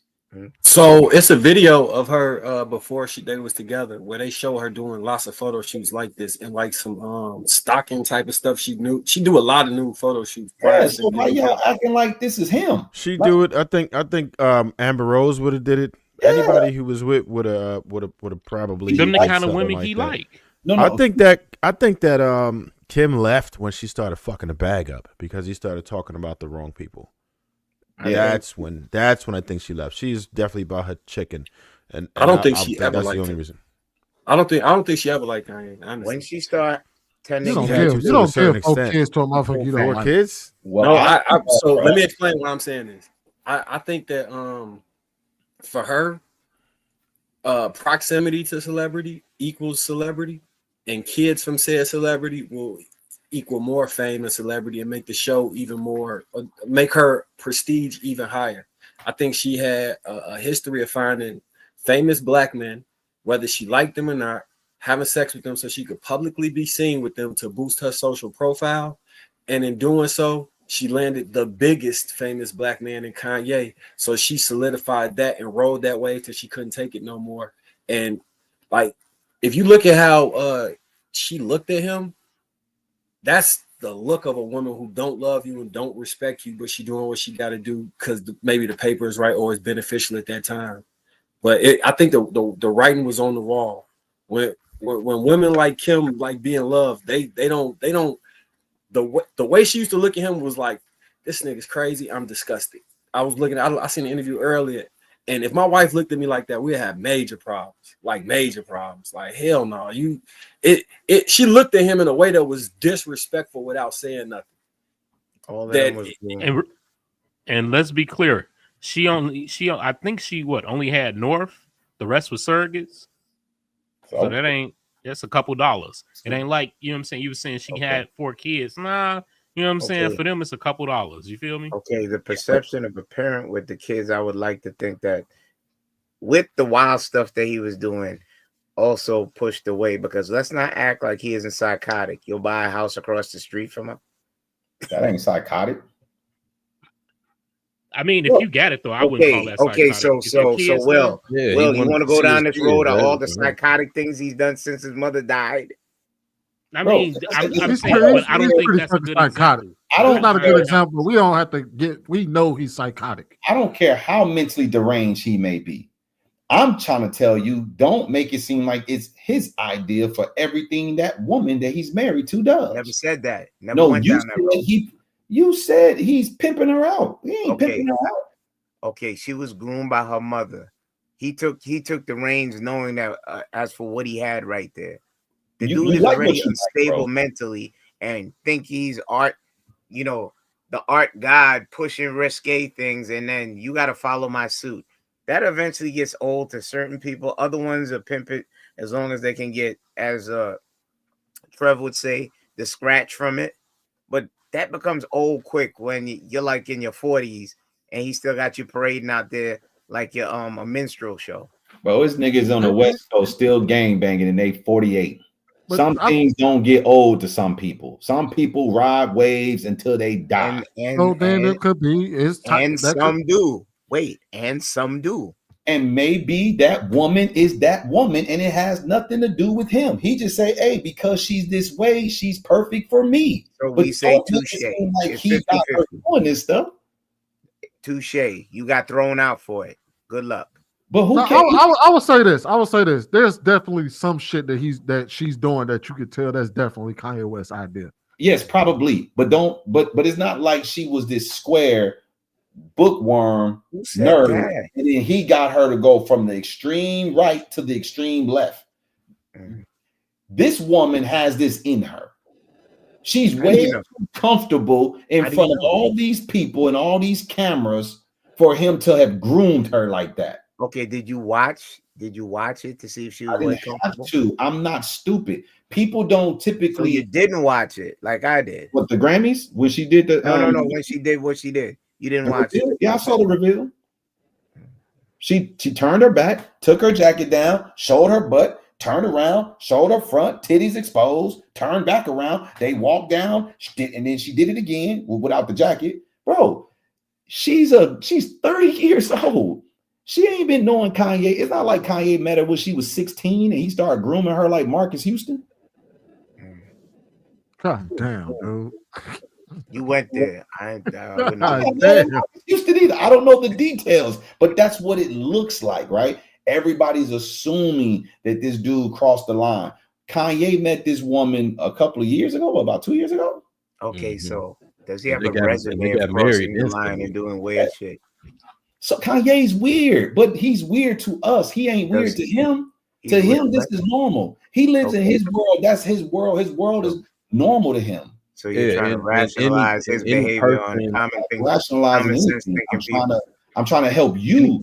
You're trying to help me understand that that's okay because he thinks it's okay. You said he was pimping her. What evidence do you have that he's pimping her? I gave my opinion. Your opinion is slanderous. Him telling her go out there. Listen, he looks like he's pimping her. Looks like put this outfit on, and we're gonna put it on my album cover. Yeah, he's definitely. So just because she's being pimped with consent doesn't make it any less pimping. We gonna pull up to the all that man is doing the same thing. It's not pimping if he's not selling her sex to somebody. Wait. Y'all telling me couldn't get? They said he was gonna put it on his album cover. Y'all telling me still not pimping though. Can't get 1 million women to put that outfit on for his album cover. We're being literal now. Okay, good. Kanye West can get 1 million plus women just in Georgia. In Atlanta, he could get 1 million. Nobody gonna care. Nobody gonna care if it's 1 million women. They care if it's his woman on the album cover doing that bullshit. Because it ain't our business. But no, what I'm saying is our business when you put it in front of us. No, what I'm saying is that nobody in the world like, damn, this is an album cover if it was just some random naked chick on there. But because it's kind of album cover, all of a sudden it's gonna sell records. Or Hold on, y'all. I got this clip that I'm gonna play. So when I first saw it, I wasn't thinking about the whole marketing part of it.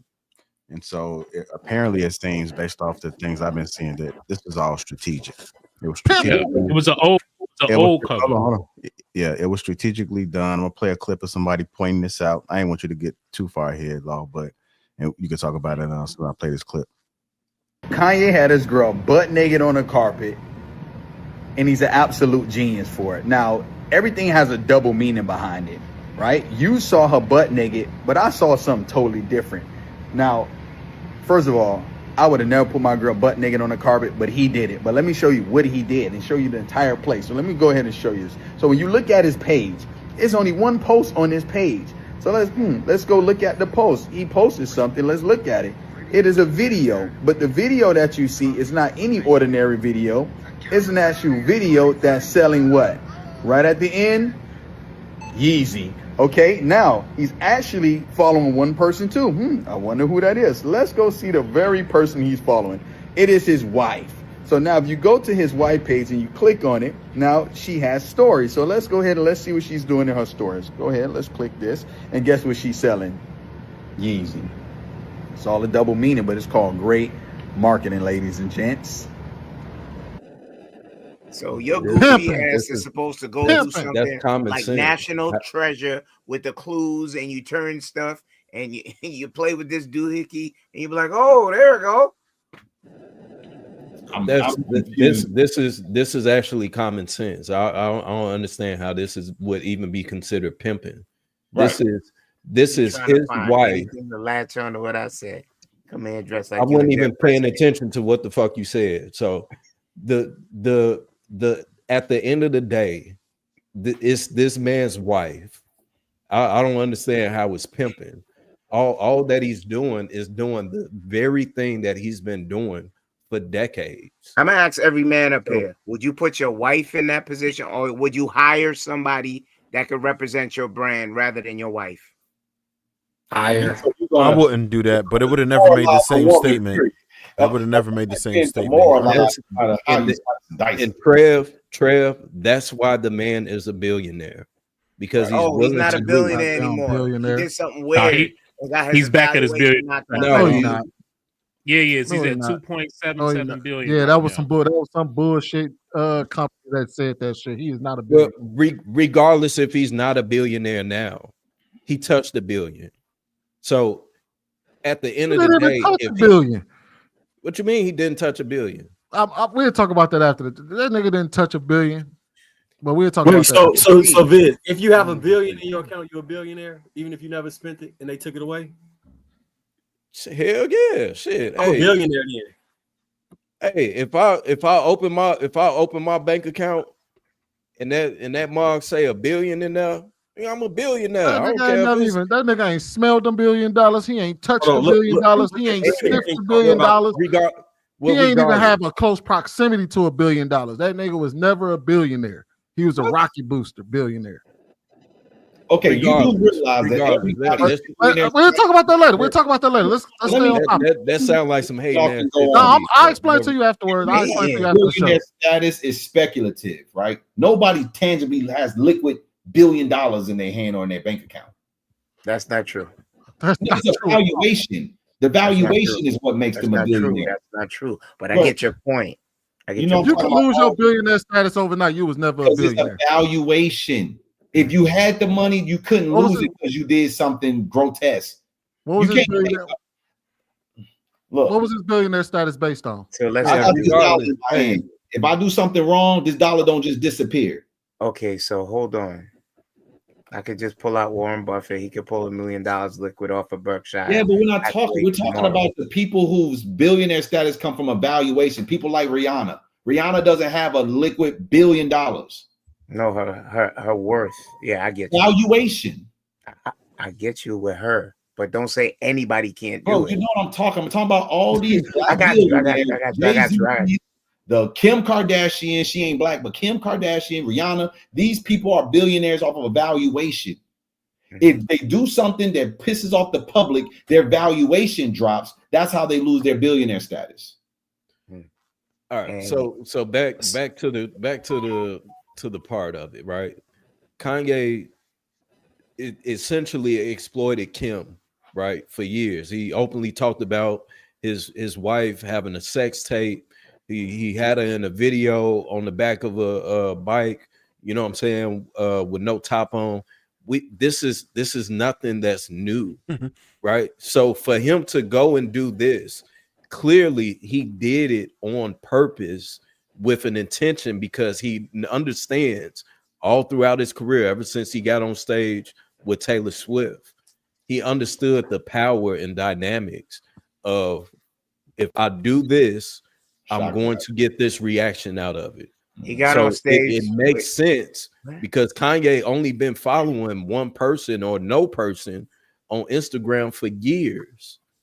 So it's all a gameplay. I don't understand how people are saying that I don't understand how he's understand his wife. If that's pimping though, bro. Listen, look, bro, that's pimping out. That's still pimping, bro. Look, it's a joint venture. If you exploit your woman, nudity, you know what I'm saying, for financial gain, that's pimping. You know what I'm saying? Let's go to the definition of it. The definition of pimping out is someone involves using them to gain certain items such as alcohol or money via their relationship with their partner, friend, or associate. Oh, so Nick Cannon was pimping Mariah? No. Hold on. I mean, hold on. All this y'all talk about. He was not. No. Hold on, man. Look. Let's go back. Let's go back. Let's look at their two different dynamics. We said that we did say that Nick Cannon won off of being with Mariah, but Nick Cannon wasn't using Mariah. All the opportunity that he got from being with Mariah. He wasn't using her. That's the difference. How you know? Well, how do you know? Let's just go off. No, Kenny. Let's just go off of what we know as public perception. We know without a shadow of a doubt that Kanye West is using his wife. How? We don't know that they just said it. Nick Cannon, that was a come up. His whole goal was to break the Grammys, is what he wanted to be more popular than using the Grammys. her. That was his whole point. Hold on. He did have a song called "I'm a Gigolo." Okay. So Kanye married this woman to use her, is what you're saying? Possible. No, I said this nigga is. Come on, Swing. Kanye West is crazy, bro. Married We her him to do use worse. her. What does Kanye gain from marrying her? What does Kanye gain for half the shit that he does? No, bro, stop. A lot. We just talked about it. Kanye West gains from marrying this woman. Okay, so we're gonna stop right there. Will, how long after he stopped stalking Kim did he marry this woman? I don't care if he married her the day he under a year. There's a whole TV show where niggas is married. There's a whole TV show where niggas is marrying each other the day they meet. I am stalking my child's mother the first quarter of the year. So what? Before year end, I'm married. A man can love two because women. he can't see his kids. A man can love two women. Bro, come on now, dog, man. We know this. I'm gonna tell you without I'm putting it on the table right now. Without a shadow of a doubt, this is a marketing strategy for him. He is using that woman. Even the marriage is a farce. I guarantee it. Okay, so what is he? Why would he marry her if it's just a marketing scheme, bro? What would he gain? Make sense. The same way dudes go on Facebook looking for women. Who knows? But you at home by yourself gonna beat your meat tonight, bro. You like, and I'm waiting for you to go run. I'm waiting for you to go run that cake so I can call police on you. Get the fuck out of here, man. Hey, Kitty, tell him it's your meat. I ain't even talking to whatever you want to do with it. Yeah, like chill out. That's why he got the belt. That's why he got the belt around his shoulders, because he finna climb beat under his the Brinks truck. You put your your miserable ass up, man. And I'll be up there right now. Ain't nobody been talking to you, man. Shut your miserable ass up. You mad because I had options? I think they are actually. When I let my wife do some shit like that, Will, you telling me that? Get the game up, not your hate up. Hey, Vince, go get your piece of bacon. Get the game up, not your hate up. Hey, chill, y'all. Chill, y'all. Get your game up, not your hate up. right. Hey, chill, y'all. That's why you 50 at home by yourself. Come You on, still Viz. going? Viz, You still going? He got on his mama shawl. You still going? Chill, Huh? y'all. Chill. Go get your Let's get piece back of on topic, bacon. y'all. Huh? You see who Yeah, kicked hit it the off, damn right? bell, I man. wasn't saying nothing to this nigga. Chill, bro. Like, just shut the fuck up. Ain't nobody even talking to you. Get back on track, y'all. Let's get back on track. But like Will, seriously though, this is first of all, let's add the layers on this. This is one Hollyweird. That's first and foremost. Say that one We're again. dealing with this is Hollyweird. Oh, okay. I thought we know a lot of weird shit go on in Hollyweird. You add on Kanye West crazy ass and the shit he does for views and clicks and to sell merchandise and all of that. It's not beyond the realm of possibility that his marriage is a farce and he's doing this for a marketing ploy. Okay, so my response to that is this: I don't see how marrying her helps the marketing. It doesn't help the marketing at all, unless you're just people want to say. Think of it this way. Even his whole marriage with Kim Kardashian was marketing. Like they marketed that marriage. So maybe this is his way. And just hear me out here. His way of going back and remarrying and try to recapture what he had with Kim Kardashian. So now he's like, oh, well, if Kim Kardashian is not there, I'm just going to replace her with another chick and use this marriage as a marketing employee and do all the things that he was doing in his previous marriage. I could see an angle of people talking about just headline, man does X with his wife. And it's like, whoa, clickbait, whatever. But this woman is a ant compared to Kim Kardashian, her status. There's nothing for him. Kanye West would have been better off doing what Neo did and say, look, I'm polygamous now. I got multiple women. That would be a better marketing thing for him than marrying a woman. Hey, I'm telling you, bro. And then people make it seem like it's him making her do all these things. You're a person that makes sense. We're talking about a dude that's bipolar, that's borderline narcissist. That's a genius.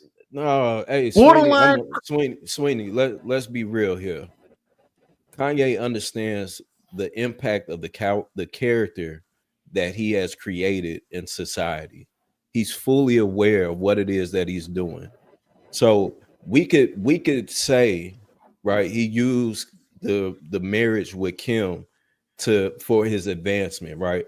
But him marrying this girl now, that he could have done this same exact thing and got the same exact response if they was just girlfriend and boyfriend. I don't know. I think so. Here's the thing. I don't think it was just some jump off. I don't think it's just some jump off. No, bro. Hold on, y'all. Hold on. Let me get Sherman there because you haven't been speaking. Go ahead, Sherman. So a man told me before that there's no such thing as bad publicity at the end of the day. And we could say, oh, he didn't use it as marketing, or some of us could say he did. But at the end of the day, we've just spent about 30 some odd minutes talking about Kanye West. If that's not powerful marketing in itself, I don't know what is. The whole entire internet is talking about his naked wife. Now we all know if somebody's at the front of your mind, that's marketing. And it's genius because he didn't have to spend a dime for us to talk about him. He just had to say, oh, you know what? Get naked. She's already naked all over the place anyway. We all seen naked women before. Nobody cares. Okay. He's in the entertainment industry. He is trying to, he's basically using this as a power move to say, how do I get people to talk about me for free for like weeks?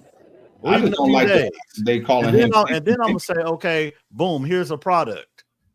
Go on my page, talk about me. Is this nigga and buy legally on married my to her? website. That's powerful. That's Exactly. a powerful business move. So here's the thing. He was noted in the papers for stalking Kim Kardashian. What? Okay, hold on. Hold on. Let me get the sentence out before you.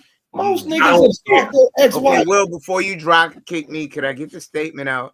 February 20th of 2022, he was stalking Kim Kardashian. 10 months later, he was married to this woman. So what? And watch this, gentlemen. Hold on. We don't even know if they actually married or not. That's what I was gonna say. He calling her his wife. My thing is, the end of the day is, was he? When we say pimping, that's what I mean. He found him a woman that's gonna do whatever the hell he say. So I can address that. You feel me? Whatever he say, hey.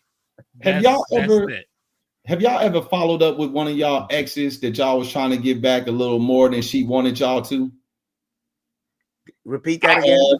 Have any of you brothers ever followed up a little bit too much with one of your exes because you was trying to get her back? I have. Of course, yeah. And they can consider that stalking, sir. No, but when you're buying a house across the street, see now you looking out the window, man, that's a little bit over the top. I don't think you can. When you purchase real estate next to a woman that does not want to be with you just for the purpose of antagonizing her, that's a little bit much. Okay, listen, sir. He wanted to see his kids. That was his reasoning. Okay, you would say that.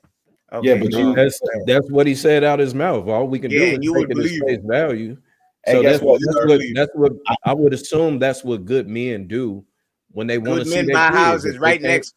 Okay, I think it's safe to say that Kim could have just. None of y'all better protect them. Keep going. If Kim had a problem, that much of a problem with it, she would have moved. Okay, so there's nothing stopping her from moving.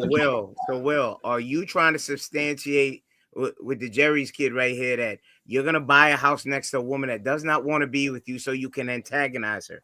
Well, see, you putting the antagonized part on it. Exactly. What was the purpose of him buying? Okay, wait, hold on. To see his kids. He said it out his mouth to see his kids. Did Kim say he was antagonizing her? Yes. She did. Or are you making that up? 20th article. I can put it in the chat. Put it in the chat. I would love to see it. Okay. So now you have nothing to go off of. And after I finish do that, you're going to substantiate a woman that openly said he is stalking me and he buys a house, which everyone knows. Because she knew that nigga buys a house right next to her. Okay, so she a billionaire. She should have bought the house. This is where conversation falls off. Because no, you're not bro, trying listen. to get the point. Kenny, so let now, me bro. If the woman does not want to be with you and you purposely buy a house next to her. Okay. Let me help you out with something, Kenny. Because at the end of the day, I understand the point that you're making. But you're going to call him crazy and then expect him to respond rationally. Okay. Crazy people do crazy things. So if you decide to hitch your wagon to a crazy billionaire, y'all can say he ain't a billionaire all you want. He was at once upon a time. Whether he is or not is irrelevant. You're going to marry a billionaire, divorce him, a house next door to you go up on the market for sale, and you don't think he going to buy it. She should have bought it. To make sure he couldn't have bought it. It wasn't going to affect her. And he can't see his kids. I don't see how that's not like the a thumbs up right there on his own. I don't understand how that's not a green light. I know a lot of people talk about things that don't pertain to their lives, like moves that people make that people are like, oh, that's this, that's that. And it's like, well, you only saying that because you can't do what this person did. If I could buy the house next door, I can't believe you saying that nonsense. Hold on, y'all. That's what the truth is. Truth hurts. Let me get some other people in there, man. Let's get Hink and White Trev in there, Sweeney. Well, I don't understand why you're saying it, because Nick Cannon was doing the same thing for the come up, but you sit there and said, well, why would a man want to do something like that? Marry a woman that's 10 years older than him? But you question him on that though. What? It's no different from what Kanye's doing. What are you talking about? You sit there and say, why would a man want to marry a woman who's 12 years older than him? Right? That's what you said about Nick Cannon. Yeah. Well, okay. We could say the same thing. Why would a man want to put his wife out there naked? Why would they want to do? Well, it's all for publicity. Maybe that's the same thing why Nick said, hey, I could use this opportunity to take advantage of. It's all opportunity. So if you're just talking about people who are opportunists, I expect opportunists to do things like that. But I don't know men who marry women for a come up. I mean, maybe there are some men that do it, but would you gentlemen prefer to marry for a come up? We're not talking about us though, Will. We're talking about them. Kanye, Yeah, but we're talking about men in general. I made a comment about men in general, and you pick an exception. I mean, just to be all the way real, bro, you should marry for a come up. Yeah, I'm not giving a woman my wife has a lot of factors that a lot of other women that I was dealing with didn't have. So we're talking about financial. Everybody should marry somebody because they're receiving some type of value from that person. I don't know why you would marry somebody if you don't get anything from the person. Let me ask a question, man. Would finances make her would her having the finances make her ineligible? It would make her less attractive. Absolutely. If she had more money than you? Yes. Are y'all actually think why? Why? No, he already said that. He already said that. No, yeah. Based off what he said earlier. Okay. Do y'all think a successful woman? Because you said she'll have a say so. No. I didn't say a say so. My woman has a say so. We talk about things. I don't just steamroll over her and just make every decision, and she just a damn bump on a log. Are y'all telling me that women who are successful to this magnitude that we're speaking about, you think you're just going to have the final say with these women because you married her? Shit, I mean, if I married her, it will have to go that way. No, and then you're going to find out the hard way that it's not going to go that way. Well, then we would have never been married from the jump. No, there's a lot of cultures where women make more money than men. Where? That doesn't mean nothing. Where are these cultures at? Bro, there's all kind of there, bro. I mean, where I live at, there's a lot of women that become doctors and all kind of shit. You know what I'm saying? They're Indian, Persian. They start businesses and they'll be more successful than their husbands. No. It doesn't really matter because at the end of the day, the man has the final say. These are not. The man is still a man, and he's still being respected as the man. Bro, you're talking about exceptions. Well, in this country right now, money should determine on whether you're a man or not. That has nothing to do with that. Who said that? I said you're basically saying if she has more money than you, you basically are gonna have the last say. No, what I'm telling you is women who work that hard in life do not marry someone for that person to have complete jurisdiction over. They don't do it. You don't know that, bro. There might be some women that want that. Those will be exceptions to the rule. Some women are tired of being in control. Some women just want to be submissive and say, "I'm tired of holding this shit. I'm tired of taking the trash cans out. I'm tired of making these big decisions." Hold on, wait. Sure. Hold on, wait. To Will's credit, what Will is talking about isn't a situation where they need a man to come around and just do man shit around the house. What he's talking about is these type of women don't typically have men come into their lives and then the man takes over the financial say so in the household, where all of a sudden now all decisions, even if it's her money, goes through him. That is few and far between. Yes.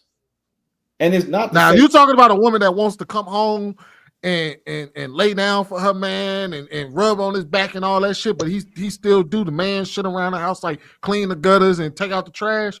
Yeah, there's a lot of women that want to do that, but when it come down to that money, right, it's few and far between where a woman is say, "Man, I know I'm worth $500 million. I just want somebody to come up in here and take over all the finances for me, so I ain't got to make no decisions in this household, and so I could just sit up under a man." That's few and far between. As a matter of fact, I will argue that's probably not very. That you talking to the right of the decimal point at that point. At the end of the day, I'm just saying that some responsibilities may be shared and the decisions may be shared. I don't feel like money will make a woman dominant to a man that doesn't want to be dominated or can't be dominated. Where y'all get these feelings from? Are y'all buying them somewhere? Like are they in a vending machine somewhere? I just don't believe that. How? Oh, but look, cool. You don't believe it. I accept the fact that you don't believe it. Have you talked to enough women to come to that conclusion, or is it just something you came to on your own? Yeah, bro. Like, say when I left my my daughter's mother and I got single, I mean, there was a plethora of women that made more than me that I was talking to. Mm-hmm. That was not the case. And how many of them did you get in a relationship with? One. And did you? No, never mind. I was making more money than her at the time. Oh, so give me the one that made more money than you. You got in a relationship with, and she yielded, and she became submissive when it came to the financial. Like where you had unilateral control over her money. No, I don't veto power. Nah. And that's problematic because there needs to be one particular sound of a household. He's married. In his household, I'm sure his wife is independent thinker, right? They have their own thoughts, but I'm pretty sure the temperature of the household probably resonates at his level of where he sets the thermostat. Because if it's two different temperatures in the household, it's going to be chaos. It has to be regulated to one voice, one sound, so to speak. And I'm just right. And I don't feel like just because a woman makes more money than a man, that the man's voice couldn't be that unilateral voice. Well, see, well, then you're gonna have to do some case study to find out if that's true or not. Hey, so has that been your experience? I didn't hear nothing. Has that been your experience? What's that? That you've dealt with a woman that made more than you, and you felt like you didn't have a voice or whatever? No, I've only dated one woman in my life that made more money than me, and sort of situation kind of like M. White. She was a couple mils, probably made about $2 million a year, and I saw in the dating phase that this was not going to work because we would go to a mall or something, and she shopping without a conscience, and then she expected me to move the way she moved, buy for her the things she would buy for her. And I said, oh yeah, this ain't gonna work. Well, that's not a sugar. That's not a real sugar talk. You mama, probably could have checked her and said, I don't have it and I can't afford to buy you these things. Well, no. That's different from what Marcus said. Marcus said that she was just on some sugar mama shit. No, she was about 10 to 15 years older. Damn near. Yeah, no, I'm not saying it was the exact same thing. I'm just saying, like, when I'm dealing with a woman that has some money like that, right? I make good money myself. I don't make millions, but I'm right hundreds of thousands, right? So I could buy things that I need to buy.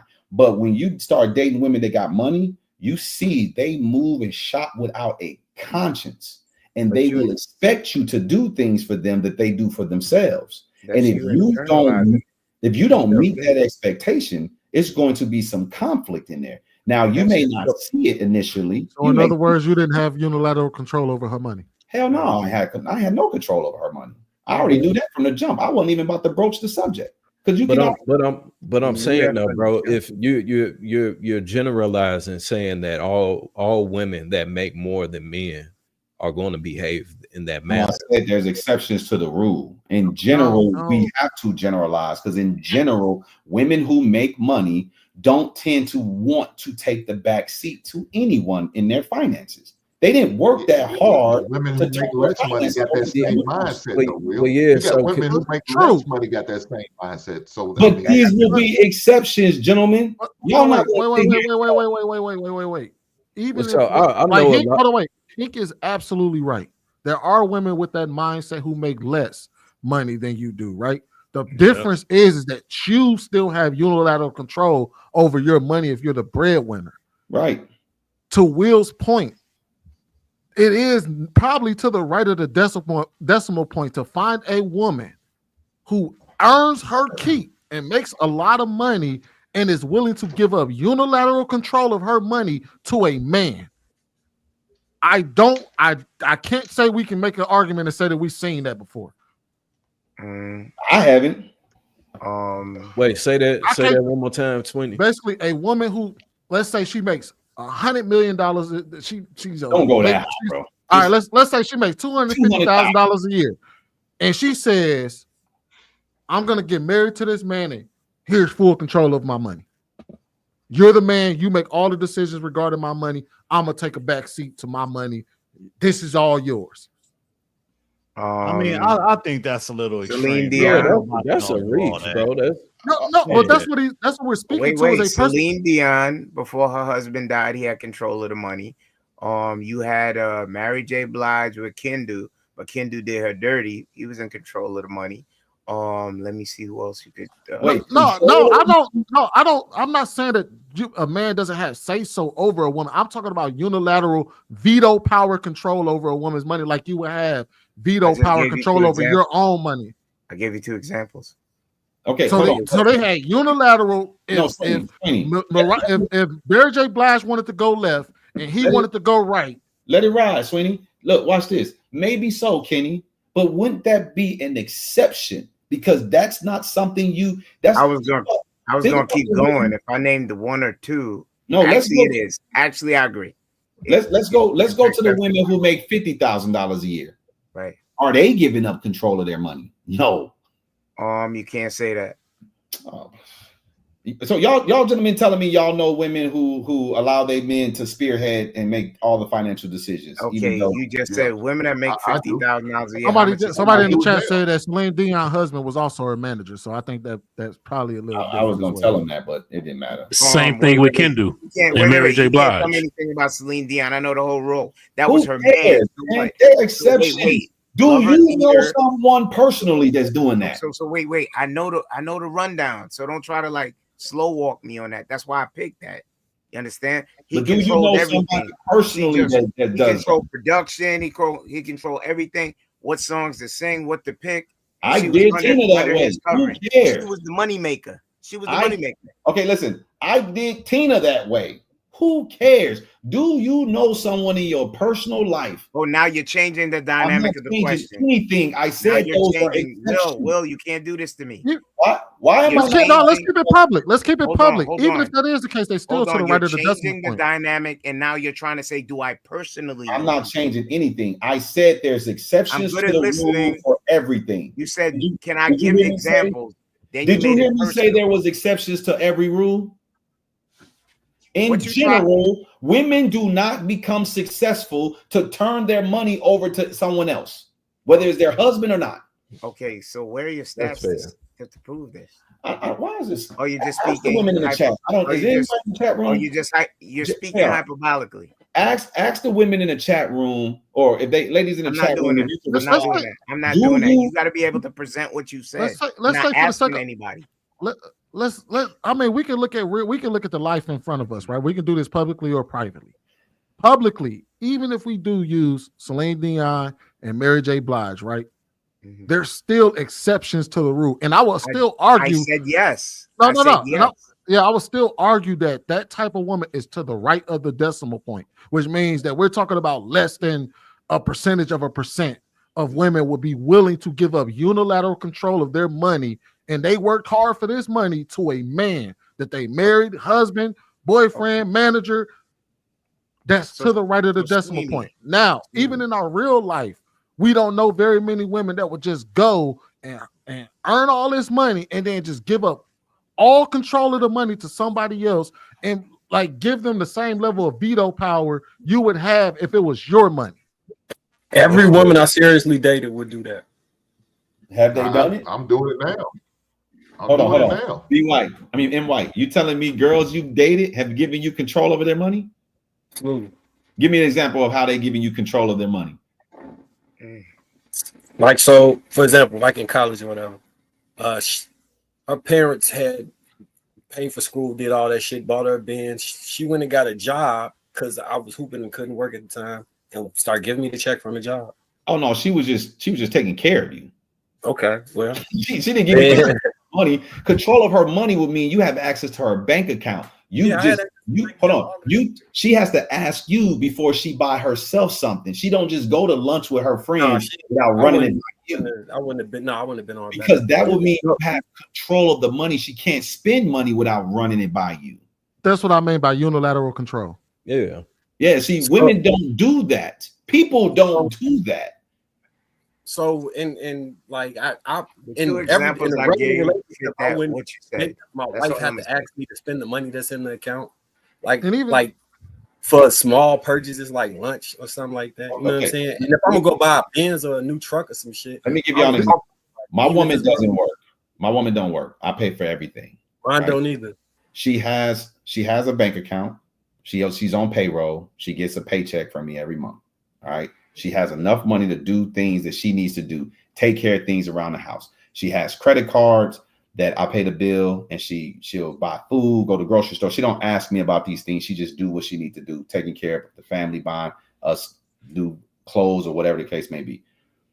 When it comes to buying things outside of normal living expenses, she don't spend anything without running it by me. Not that she has to and I make her, but she understands I make moves with our money. You don't have the liberty to just go out there and spend it however you see fit, because she don't make any of the money.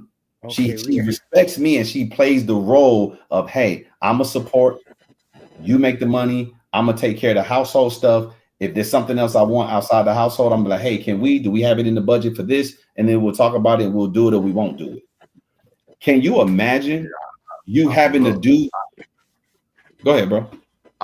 I have that access. I mean, I don't understand what y'all saying. I have access to all my wife's money. There's nothing I don't have access to. I have all control of it. Do you spend it without conversing with her? Yes. I just bought some tires for my truck. Yes. Wait. You bought some tires with your truck. So was it money in a joint account, your account, or her account? It was our account. Okay, so your truck needed tires. You shouldn't have to ask her for tire money. You just buy the damn tires. That ain't what you said. That's not what you said. That's not what who said. You said, do you make purchases without having to converse with her about it? And that's he cool. said, I didn't yeah. tell him he was wrong. I didn't tell him he don't do that. I'm just saying that makes sense. That's like household supplies, right? My woman, she's not gonna be like, hey, we need some detergent. Can I buy some detergent? Buy the damn detergent. She don't gotta ask you to buy gas. These are things we need. Household needs, things that we need. You buy what you need. It's not like if you saying something along the lines of, man, I'm about to go buy this brand new. I'm about to go put $50,000 into this shop.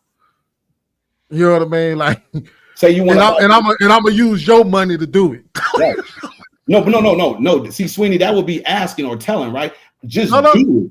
Just do it and say, oh, by the way, I spent. Yeah, I just spent 50 grand on this shop over here, and I used your check. What? Someone chiming in. Ain't nobody tell him he was wrong. That's his life. No, stop internalizing stuff. No,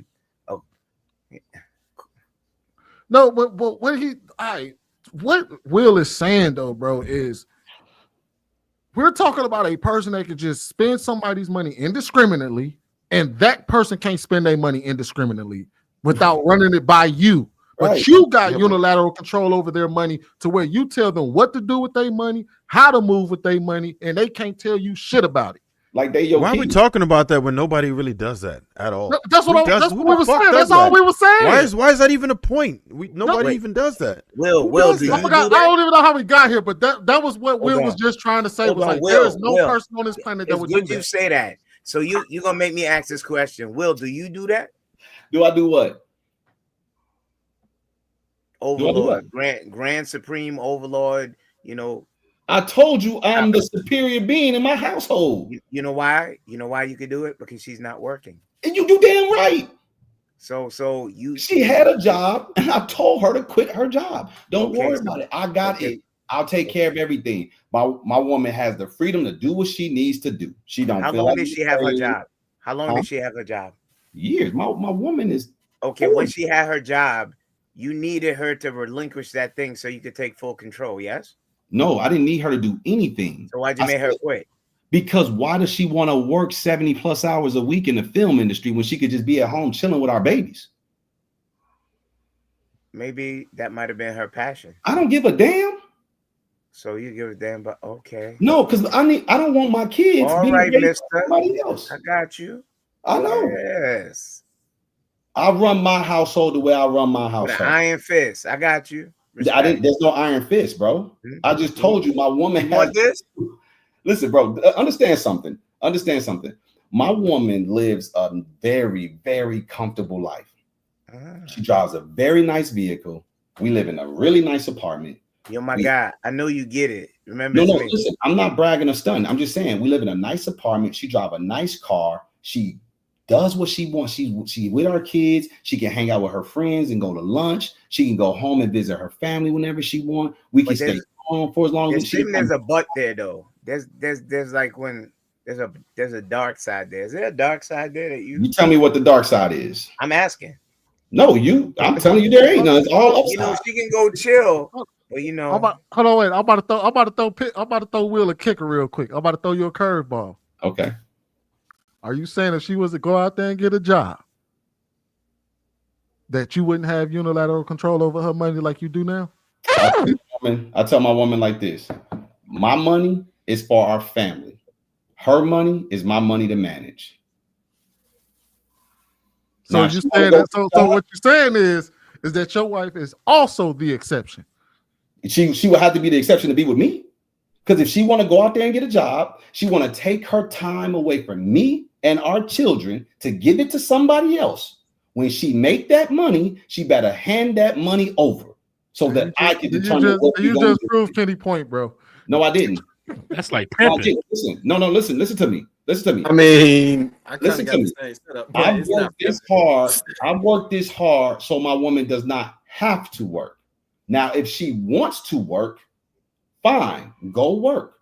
But if you want to give the world, your best version of you and give us your fatigued version, if we have to deal with, and I'm not saying this to diss nobody else, not everybody woman is privileged to stay home. I understand everybody's situation is different. But I think that it's best for a woman to give her family the best version of herself, when she has the most energy. Real quick. I'm gonna ask you something real quick. Go ahead. So you said, tell me if I'm quoting you correctly. You said if a man isn't able to take care of his woman solely, he's a loser. No, I never said that. You will never ever hear me say that. He never said that. You don't know him as long as I know him. No, he talking about some stuff I say on my rhetoric. Oh, okay. I was about to say he never said that on the show, but okay. I say Y'all know each other before. All right. Let me help this brother out real quick. I love when people think they're gonna throw me a curveball, like I don't know what the hell I be saying. You know, I'm the book of grievances. A man is a lover, leader, provider, and protector. That's what makes him a man. When he's not fulfilling those roles, all four of those roles, he's not a man. He may be a man in the making, but he's not a man. So let me ask something. Okay. A man is never supposed to split bills with his woman in no case. No, he can split bills with his woman all he wants. But if he split bills with his woman, he has to understand that his woman has more jurisdiction. She has more of a voice. Have you ever called men? Have you ever called men that do that losers? No, never. Never in my life have I called. Bro, do you not think I don't understand that not everybody's situation is the same? I tell men this. Really, I say it's best for you to pay all the bills. You know why? Because when you pay all the bills, you are in control of the domain. But if you share, like Kenny, if me and you lived together and we was roommates, and I paid 50% of rent bills and you paid the other 50%, do I get to tell you what goes on in this house? That's a different in a roommate situation, but not in a relationship. For my specific ideology, right, in the way that things go for me, no matter how much money she made or contributed to the house, that wouldn't change the functioning roles of how we interact. In your mind, now if she agrees to that, yeah, you're right. Okay. Well, yeah, but most women ain't gonna agree to that. Most women are not gonna say, "I pay the bills, but you get this. I don't have no say." So let me. So either whether she got the money or not, she still could come talk to me about anything. So I think that's the point that might be missing from this. If she contributed $1 million, right, and I only put in $1. She would come talk to me about it, if I still had a final direction of how this shit went. She was like, hey, babe, this is my concern about XYZ. No, that's not how we're going to go. And that would be it. You see what I'm saying? No matter how much the differential in money would be, the respect required in that relationship wouldn't be that she would try and run over me as a man, or that relationship couldn't exist. She would run over you, bro. I think we put in too much. That's not true. We put in too much. We put in too much emphasis on money. I think it says a lot about your character if you lead with your wallet that hard. What I'm saying is that there are other ways that women can find value in you. That's real, right? And I understand that there are a lot of females who are concerned with the money, but there's a lot that aren't, and it's not going to. It wouldn't change the dynamic in my household And for real. And I could do that with many different types of women if that's what I wanted to do. It's not that deep. The money thing ain't that deep. The money helps, but it's not that deep. It depends on who you are as a man and how that woman perceives you. If they see you as a lick and they worried about your money so much, then that's your thing, and that's what you'll need to maintain that relationship. But if not, and she actually likes the person you are, she likes your character, she respects your moral compass and just who you are as a man, your masculinity, then you don't really have to operate like that. Bro, only on the internet, everybody rich and money don't matter. I think we missing two different categories though. Like what we was talking about earlier, the way that Trev said that sounds unrealistic. That's exactly what me and Will was saying. It's highly unrealistic for that to be a thing. And I would argue that in most cases, we do know people who share the household bills, who tend to be equal in income, tend to share the responsibility and the decision making in the house. That's just a simple reality. Like most people, it's a simple reality to know that sometimes when somebody's bringing in an income and y'all are both sharing the bill, sharing the house, one pot, however you want to call it, there tends to be you tend to see more equalitarian. I don't know if that's the word for it. Egalitarian decision making in the household. So here's the problem with that, right? We can say that most people are doing things a certain way. That doesn't mean it's the right way. Most people fail in marriages, right? Does that mean that no one should get married? I mean, that's up for debate. But there are a lot of things that we do wrong. Most people are materialistic. Most people are suffering from hyper individualism, right? We're very dysfunctional, and we understand that, right? But this is part of the dysfunction by prioritizing that money. And that's what I'm saying. That's dysfunction. That's not how men are supposed to operate. Wait, what? We're not supposed to prioritize money? We are not supposed to get with women who are prioritizing money over who we are. Oh, well, that's the vetting process that we talk about. Even then, like most people would consider it kind of goofy to give unilateral control over your money that you work for. Right. That most people would consider that goofy. So even for a woman, Sweetie, I will be the exception to the rule, right? Because here's the thing: Sweetie, they ain't never got with a man like me. That's why. I tell my woman, look, my money is for our family. Everybody think that they that dude. No, not everybody thinks that they that dude. It's not even that. Everybody. It's not even that. It's just about. It's just about we operating on some bullshit. That's the problem. A lot of us are behaving like some weak ass men. Like that's all we have to offer, and it's not. I'm trying to tell you, like, about here. We were just talking about that. No, if we're saying that we don't have any control or leverage because we're not paying the bills, that's what I'm talking about. That's what I just heard. I wasn't talking to you, Sweeney. Nobody talking to you. That. What? How nobody else heard that shit? Will said that. Will did say that. Yeah, okay. That's who I was talking to. He definitely just said that. Will definitely said that shit. He definitely said that shit. Y'all tell me how y'all pulling off control and y'all woman sharing the bills with y'all. Explain that to me. If she got in a relationship, if she got past the vetting process in a relationship, it was already established how that relationship was going to function, no matter how much money she contributed or not. And I think that or not is a key phrase. What I'm saying is she still has a voice that I would speak to and converse with her on anything if she contributes zero money to it or $1 million. I subscribe. Me and you have a percentage, not $1 million, because $1 million just don't. I'm giving you the most extreme percentage for that specific reason. Is the most extreme, right? Because it would not matter is what I'm saying.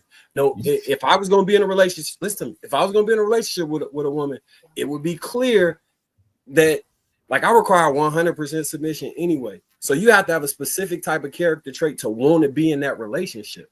So for me to move forward in that relationship, she would already have to understand that this is the way we would operate. But the key piece to this, the key piece that put all this together and make it work is trust. She would trust that I'm going to do what's best for the family and not be selfishly out here moving and thinking about myself or trying to do things to hinder her. And because I believe in servant leadership, women tend to sign up for that because they understand that I'm going to put the family ahead of just me trying to do what I want with her money or some shit like that. That's you should write a Hallmark. What's that? A Hallmark movie script? because that right there ain't nowhere in hell in white that you telling me. Now, I'm not going to say nowhere in hell. There's always I'll wake my wife up and she can come tell you on the camera. Your wife a stay-at-home wife, right?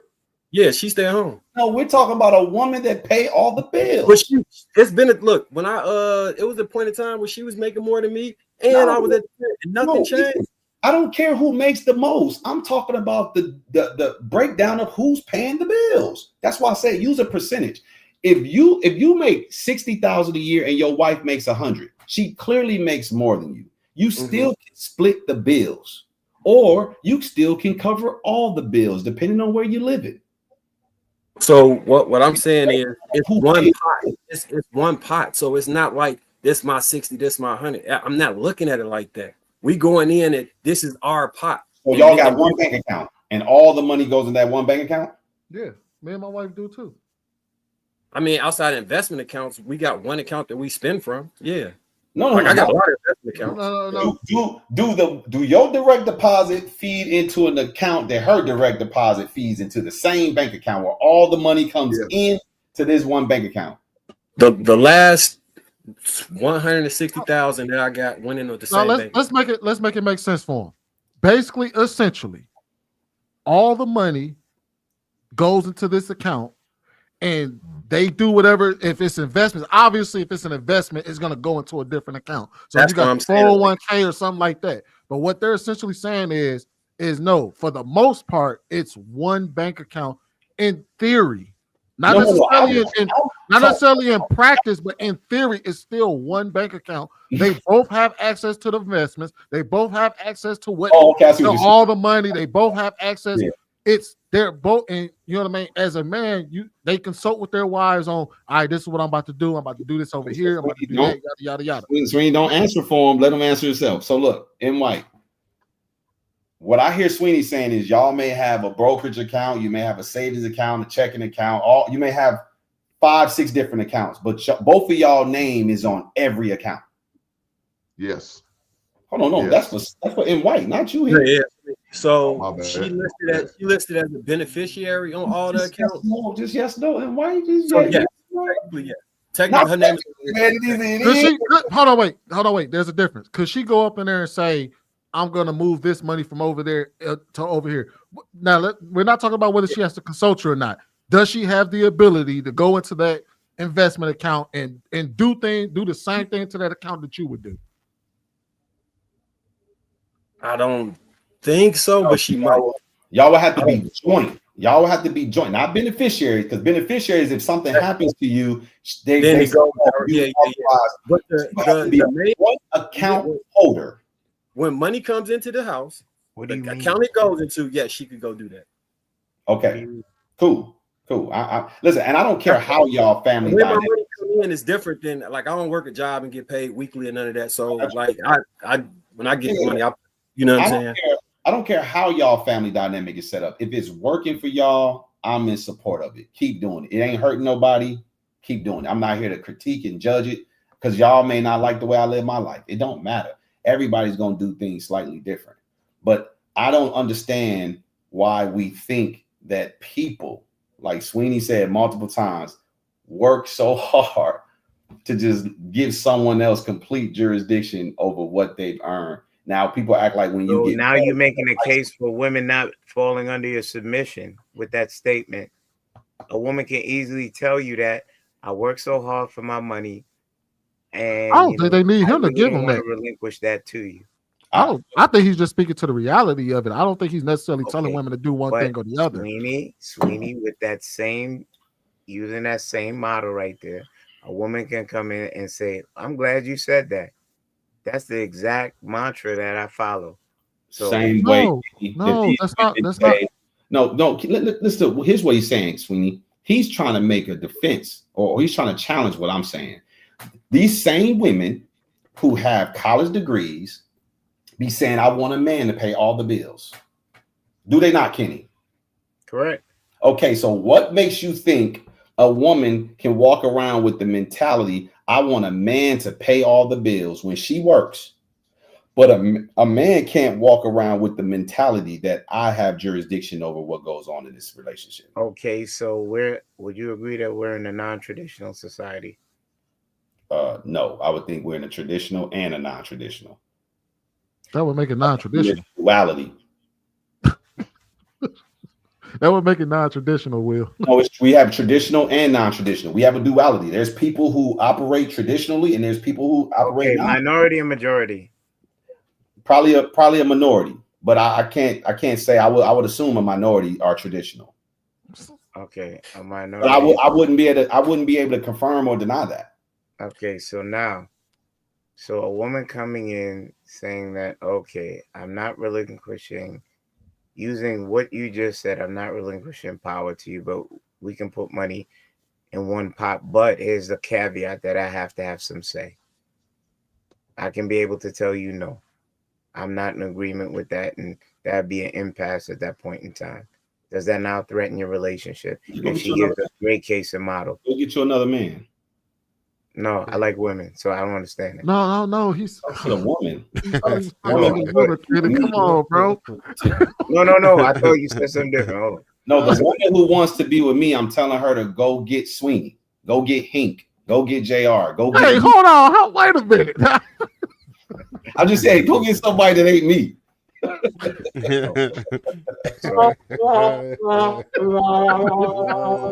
me get True now. Go ahead, True. What's going on, family? What's happening? Nothing much. Very, very, very, very entertaining conversation. What stood out in these last few minutes was Will's candor and how wrong he is. It's just tragic. Tragic. It's tragic. I believe that.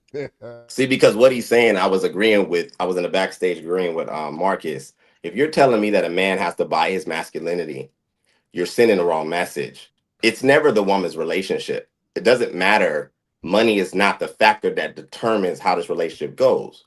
The relationship is always mine. I thought about it before she showed up. I structured it before she showed up. She's participating when I petitioned for her to be with me. So if you're telling me that now, because we've created a society that allows women to earn money, that she gets to now dictate how she operates in our relationship, you're sending the wrong message, brother. And I think that we in this particular community have this ass backwards, because just like the brothers were saying, the Middle Easterns and the Asians, these women who outperform men on all metrics don't have these conversations. We the only community that seems to have this problem. So I get what you were saying, but I don't think that it was I don't know if it was served the overall totality of our community and our demographic. You don't get what I was saying because you didn't hear what I said, because not one time did I convey that a woman has jurisdiction because she works. I said a woman's not going to want to give up that power if she's financially successful. I never said, I said for multiple times, the woman's going to have to acquiesce to my program or she's going to have to move on. So you're agreeing with me. You said the relationship is yours. You're right. I agree with you.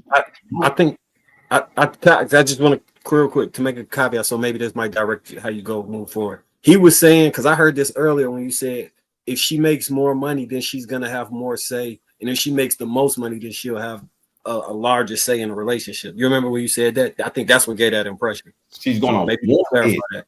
She's going to want. That's why I said, and Sweeney could attest to this. I said, I'm going to tell her, I'm not the man for you. You got to get to someone else. Basically, I don't care how much money you make. You're not going to be able to dictate to me.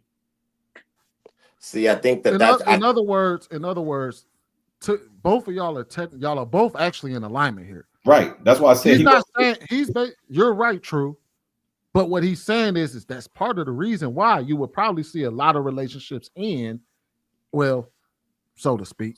Yeah. A lot of them survive it because a lot of dudes are willing to give up control and trade that off. A lot of men are willing to accept that trade-off. However, to y'all credit, the fellas on this panel, if you were to go, it doesn't negate the statement where we say it's to the right of the decimal point of women that are willing to give up unilateral control. That's why those women tend to not be in relationships, because they are running to a guy that says, I'm still a man in this household, whether you make more than me or not. And she gonna say, well, I make some money. I don't give a damn how manly you think you are. I still got control over my money, and you're gonna say hit the road, and she gonna kick rocks. Let's take that. See, you're and maybe I didn't communicate this effectively, so forgive me. To say that my masculinity is determined by a dollar amount is dangerous, because that's not how we define masculinity. No, but you are saying that because you are basing it on her improvement financially. What I'm saying is that it's not a small decimal of women.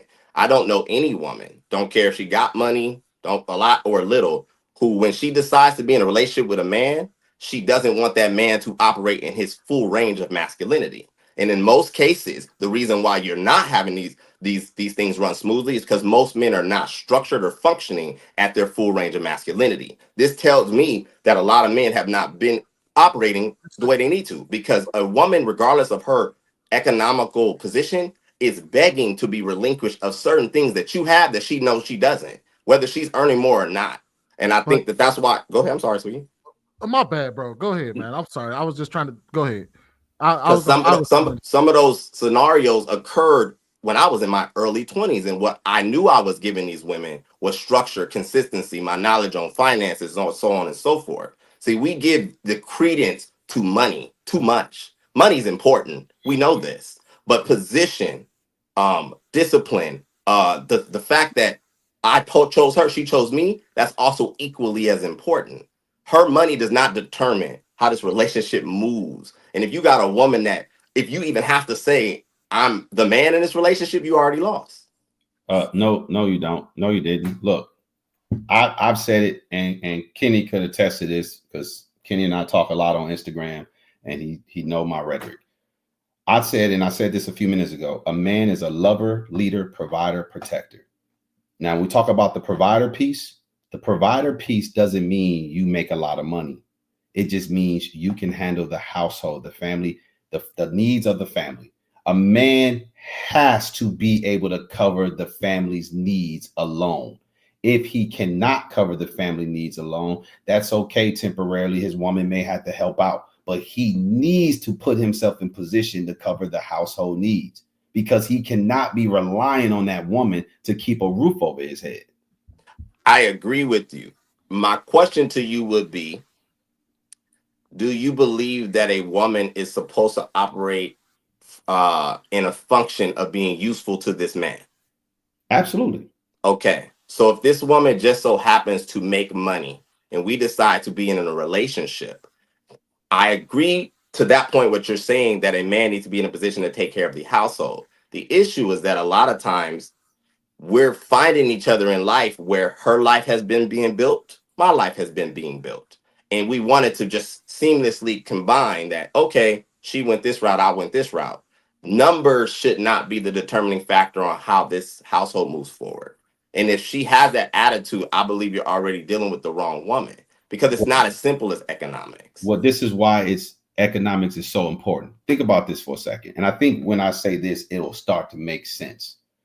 When a woman has been building her life, like the illustration you just gave, she's building her life, he's building her life. They don't know each other, right? So they're actively working towards a future for themselves and their future significant other.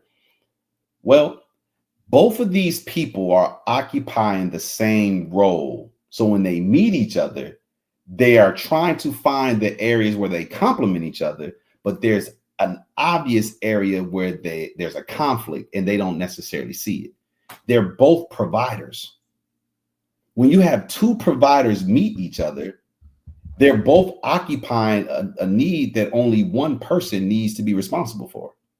But because they have been a provider for so long, that independence develops. Because when you provide for yourself, naturally you develop independence. And that becomes a problem when you try to merge your life with someone, because two independent people have no need for each other. Also, I would like to add that we bringing up the other countries. We just did a show on Thursday talking about what the hell was the name of that country? M. White? Qatar, right? And even Amir said on that show, the man doesn't have no control over her money. He takes care of her, he provides for her, but her money is her money. He has no control over it. He can't tell her what to do with it, can't do nothing with it. That's what she said about that. Even in those countries, their value system is that the man's supposed to provide, but when it comes to her money, he has no say so. I wish Amira was up here because what I would assume, this is my assumption again, because I've met a lot of women and dealt with a lot of women from her particular background. They tend to come into the situation with family money, but under the confines of the exchange of power where she's being married off, I don't believe that that's accurate. That man has full control over his household with her being. That is not accurate. That's not accurate. Okay, tell me it can. No. You're right. No, you're right. You're right. Okay. What Sweeney was saying about Amira wasn't accurate.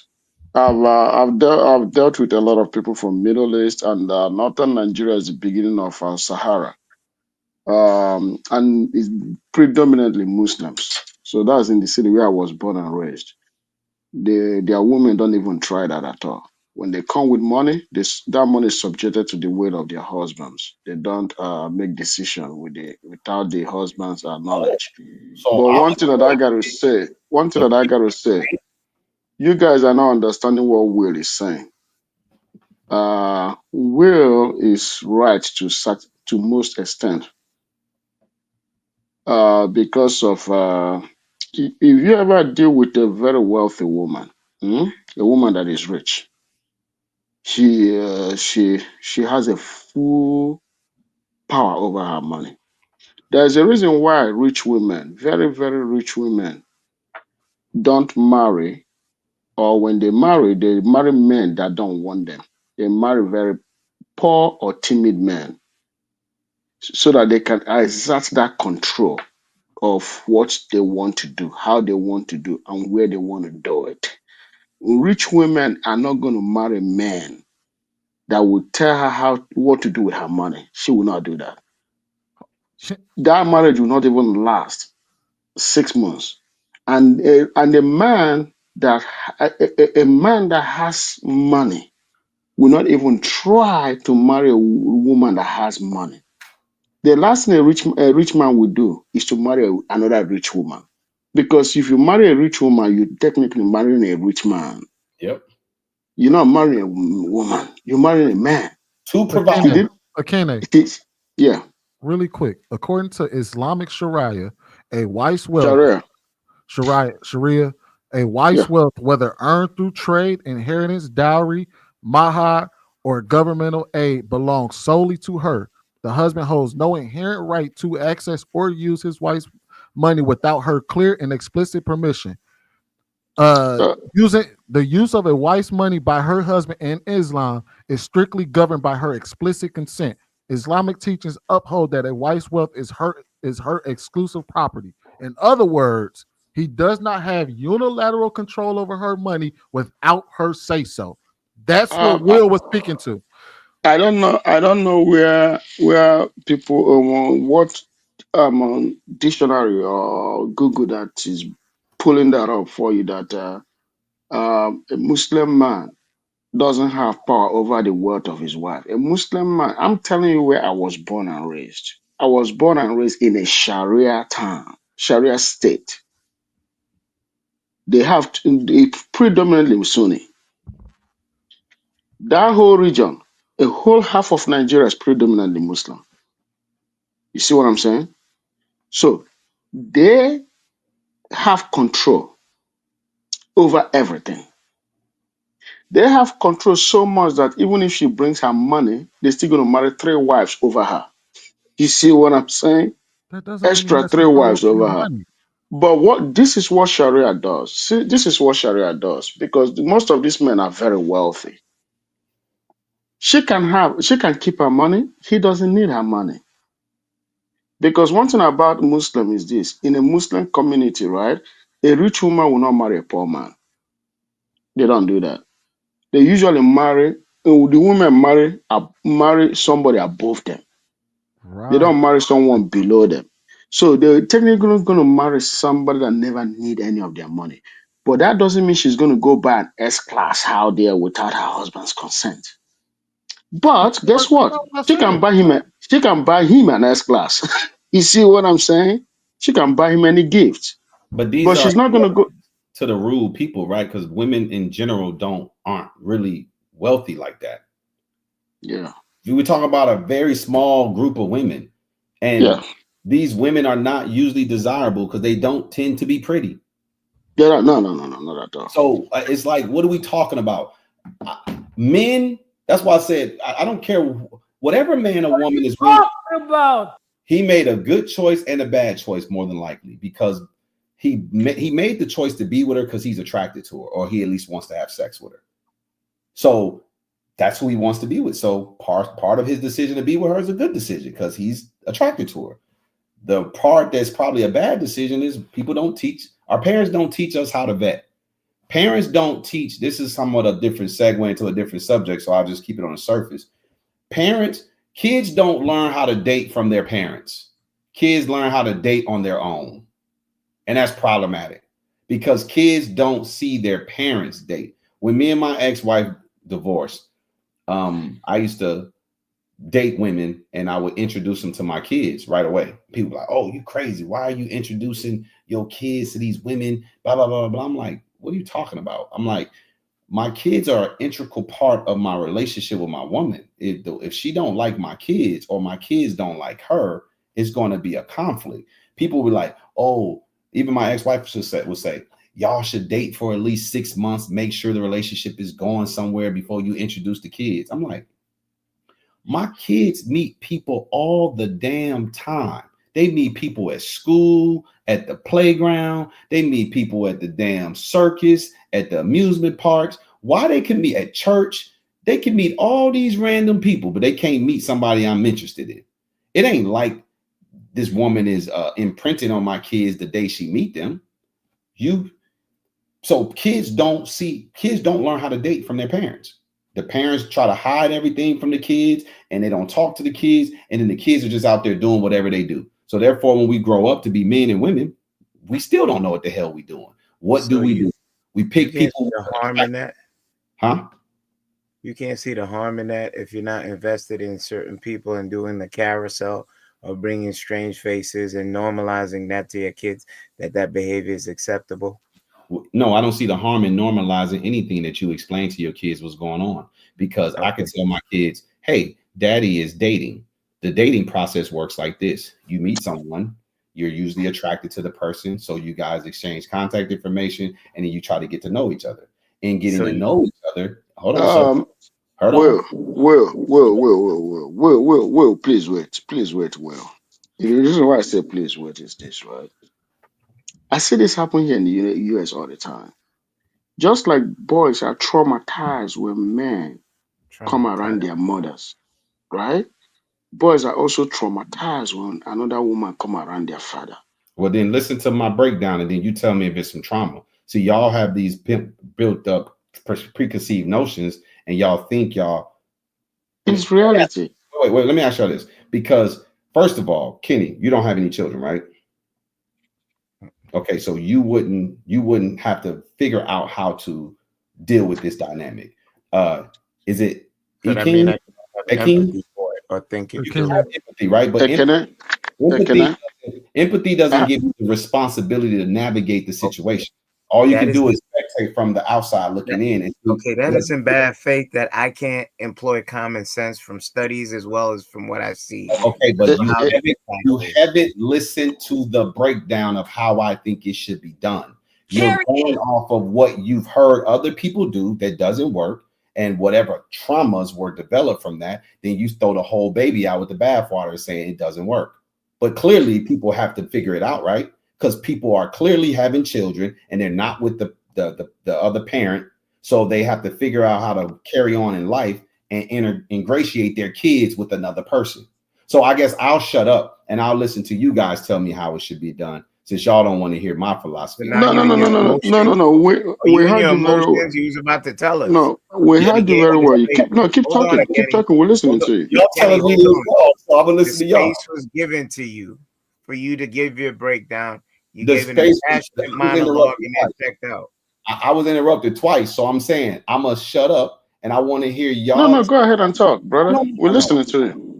No. Listen, y'all think it should not be done, so I would like to hear y'all first, then I'll tell y'all what I think, and y'all can tell. Let me put it this way for you, right? The reason why, remember when you were talking earlier, you said something about duality. So duality is a concept when one thing happens in two different ways, right? Just like you have a light has spectrum, particle and rays, right? That is duality. So if you on the traditional side, now you're not really traditional. You're becoming modern. I will tell you this based on experience and what I've seen around people, boys and girls that had their father dating another woman is traumatic. They might not say because they fear their dad, but when you stay with them, they don't like it. They always want you to deal with their mother. Just like men and women don't like when their mother deal with another man. They want their father. You see what I'm saying? They always want their father they want their father to be the man that the mother is dealing with. It goes both ways. So children are not biased like we are. We are biased when we get into adulthood. We start playing politics. Kids are they're very innocent. They're not political.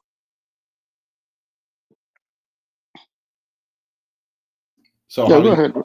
So how do you suggest that they navigate the space then? I understand. Don't bring a woman, don't bring any woman around your kids. Okay, if you're not gonna, this is how you do it. If you want to marry that woman, right? You've already proposed to her and you've set wedding dates. When do you introduce your children to the woman you're about to marry? When you set wedding dates and you know you're working towards it, that's when you introduce them. Damn mind. You about to marry this woman before you introduce your kids to her? Yep. And you know why? You wanted to play culture, right? You said you're cultural. If you want to be modern, do it whenever you want to. You can. You don't have to fix a date to do it. But if you want to consider your kids' feeling and culture, how does then so do you think your kids just accept this person now because you're they about will to, not. They will not. Okay, so what help me understand how that won't be extremely traumatic that they know you about to marry somebody that they haven't even met. It's not extremely traumatic when you compare to either way. They're going to be traumatized, but the trauma is going to be far much lesser when you say to your kids, I found a wife, and this is the woman that I want to marry. How Not are the you woman determining that? Huh? How are you determining that? No, I'm not determining it. I'm telling you that's the best culture. No, hold on. I said to you, traumatic if you tell your children you found a wife. if you tell your children you find a wife, they understand the institution of marriage. Hold on, no, wait. If you how are you determining that that won't be as traumatic? It's not going to be as traumatic. Okay, because how are you determining that? Because I've seen it happen many times. It's not as traumatic compared to people that bring and say, "Hey, I'm dating this woman." When you start telling kids you're dating a woman, or you're dating another woman, or you've seen somebody else, they automatically believe that something is wrong with their mom. Okay. Because let me tell you this, right? Kids always have this mindset that mom and dad are going to get back together one day. Well, all I wanted to hear is how you suggest that we navigate it. You're saying find a woman, develop whatever relationship. When you're ready to propose to her, then introduce your kids. After you've proposed. Also, after you propose to her, then yes. Okay, cool. Then introduce your kids. I accept what you're saying. I don't agree with it. I accept it though. Kenny, how do you think it should happen? There has been studies of the traumatic effects of craziness. You introducing various people to your children without being in a solidified relationship. No. Don't tell me what the problem is. Tell me how it should be done. Okay, so allow me to speak the way I want to speak rather than police me. I'm not trying to police you, bro. I'm just saying, look, we already know y'all think it's just trying to speed it up. I know we're coming to a close, so let's just not speed people up, but just okay. So how you want it. I'm gonna wrap it up real quick. You already disqualified me because you said I don't have kids. So this one I will bow out. No, nigga, don't bow All out. I asked you to do was provide how you felt like it should be done. God How is damn. that a hard question to answer? Kenny, don't let him off that easy. They push back on everything I say, right? Then I'll be like, all right, cool, I'll shut up. You tell me how to do. You disqualify me. I don't want to talk now. Well, damn. No, I did exactly. Done. Okay, Sweeney, I did exactly what he did just a moment ago, right? No, you didn't. Oh, I got interrupted twice. I yield. All right, Y'all go ahead, Sweeney. how it should be All done. right, go ahead, Sweeney. How long would it take for you? What, to introduce my kids to my new woman? Yeah. Shit, I'm hoping this one don't end the way I even get put in that position. I'm just saying, if you like, hypothetically speaking, yeah. Realistically, I'm not waiting till after I propose to a woman to introduce to my kid. That's just, I don't even think that's a reality. I understand that may be the wrong way to go about it, but I'm probably not gonna wait until I propose to her to introduce it to my kids. So maybe 3 to 6 months in, if we're serious, not just talking like I'm serious with this woman, probably like 3 to 6 months in. Okay, so you wouldn't do it automatically. Hold on, don't be asking him no questions if you ain't gonna submit your claim. This is not pick and choose live. Hey, I agree with Will on that one, Kenny. I agree with Will. I agree with Will on that one, Kenny. This is not pick and choose live. I could chime in where I want to chime in. So here, Lar told me come over here and regulate Kenny. Nah, I needed to see something, a sample size from someone that actually has kids before I actually answered to see how they would phrase it. And you took the way of giving it some time, vetting it before you said, this is the time for me to introduce my kids, not off rip, because initially you don't know if you're going to see it through. Why is he repeating what you said instead of submitting his repeat? I did not repeat what he said. I did not repeat what he said. Maybe not verbatim, but you paraphrase. Okay, I did not, because you know what? I never got to the end, so you didn't let it mature. So, off her experiences, because I was raised by a single mother, she introduced many different men in the relationship, and that also caused the trauma because she was still trying to find her forever with a lot of broken men. And then there are situations that come off of that. Mental, physical abuse, and your kids are actually seeing it. So not every relationship is cookie cutter, and I can speak from personal experience how dangerous that is. Also to the men that wanted to touch my sister, and then I had to put a cold knife in him. Why don't and then you he tell realized us that he couldn't beat it instead of telling us why? Okay, so I'm giving you real life experience. We know this, Kenny. Okay, so you're not listening. The dangers, I am placing dangers of having people around your kids that you don't vet properly, and you automatically introduce them. See, Sweeney, this is your fault. I blame you. All we're asking is, how would you do it then? We gonna understand the dangers, the problems, all the issues that may Sweeney, come. All we're asking is, how would you do it? All due respect, peel your dreads back or whatever braids you have. When I said I agreed with the model that you had, the 3 to 6 months when you vetted and said, you know what, this is the right time. And I told you he repeated what you said, and he said he didn't. He said he didn't repeat what you said. He never told you know all you have to say, Kenny. You want to know all you have to say? So wait, at what point I'll do it the didn't I same just way answer Sweeney said. both of He'll do it. Okay, so I lower my voice, strengthen the argument. At what point did I not answer concisely both of y'all? I would say that I think you was dancing around it for a little bit. Not to say that you couldn't answer the question, but I know you like to go into you like to give your monologue and stuff beforehand. But for the sake of the show, we were trying to speed up the answer to just get your answer rather than all the context before that. Well, let me get my submission. All right, for me, I can wrap the show up. Okay, for me, like I say somewhere, like I would say somewhere in the middle, between me after I vetted her and I seen she was suitable, and before I was gonna propose to her. So it'd be in that middle point. So after she's gone through the process, I give her a little bit of room to see how she feel around the kids, and then we kind of go from there. That's me. See, I do things a little different from you gentlemen. Not that my way is right and your ways are wrong, but when I think the dating process starts at hello. The moment you see the woman at the mall or a festival or whatever, and when you first approach her to start talking to her, that's when I believe the dating process starts. From that point, my children can meet that woman. Because what I tell my children is, when I was single, I would tell my kids, hey, me and your mom not together anymore. Y'all clearly are aware of that, right? Yeah, Daddy, we know. Okay. I don't know if your mom is dating, but one day she's probably going to meet someone and she'll get in a relationship. And one day I'm going to meet someone and I'm going to get in a relationship. And this is where... Will you pulling the Kenny? No. I'm telling you how I date. I have to explain to my kids what I'm doing so my kids understand and not quote unquote traumatized like Akeem and Kenny are talking about.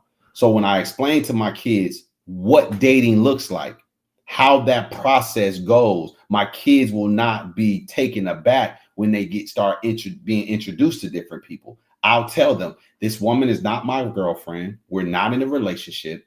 I'm getting to know her because I think she's pretty. I like her.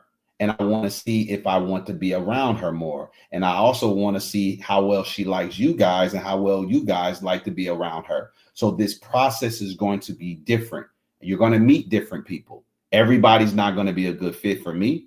I'm not going to be a good fit for everybody. If we don't talk to our kids and explain to them what's going on, of course they're going to be confused. Of course they may be emotional. They're going to be emotional and confused if you do explain to them. But the problem people have is they go get these emotional attachments to a man or a woman. Then when they introduce their kids and that's not a good fit, they try to force a square peg through a round hole because they're in love with this woman now, or they're in love with that man now. And they'll say stupid shit like, oh, the kids will come around. It'll work itself out. We just need some time. And sometimes it don't never work itself out. So Will, I check think this you're out. giving kids. I think you're giving kids way too much credit in that department to think that they're going to be able to understand and reconcile different people coming in and out the house, and meeting various different women in your life and being able to decipher. Well, go ahead. I think it's there's a lot of nuance to it, right? We got to understand that there's too many variables. It ain't no cut and dry type of way. First off, it depends on how old your kids are. Do you have infants? Do you have older teenagers? Right? What kind of kids do you have? How receptive they are? How do you date? Are you a serial dater? Do you date 2-3 times a week? Right? Do you get one woman who's serious? So it's so many different things that you have to take into play. Are you a man or a woman? Perfect. Yeah. There's no perfect way to do it. Right. So the only thing I could kind of surface level suggest is that, and Will was kind of going over this part of it, is where I think when you're at the point when you're very serious, a lot of us as men, we have a point where we like, okay, yeah, I'm about to make that move. Once you start to feel like this is what it is going to be, then I think it is a good idea before you get to the proposal part, because if it's a situation where you have smaller kids, then it's like, all right, they're going to be cohabitating. And that could be issues. You can't have people who hate each other around each other, right? So if you should have enough respect for the well-being of your children that you want them to be around somebody who actually likes kids. They have to like your kids. Maybe the way that you raise your kids in a way that the things that you like them to do don't really mesh with how she is, with how she disciplines her children. You have to see how they're going to interact, how they are around each other. Do they have that? What type of synergy do they have?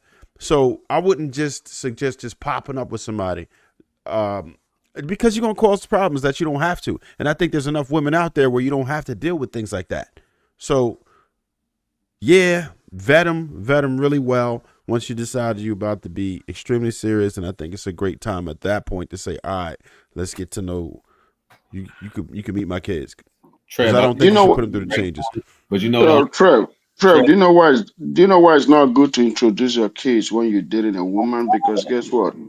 If you introduce a woman that you're not engaged to, what happens is this: when you if no, I'm coming. Just check this out, Sweeney. If you guys stop dating and your kids meet that woman, they're gonna develop. They already develop something for her, right?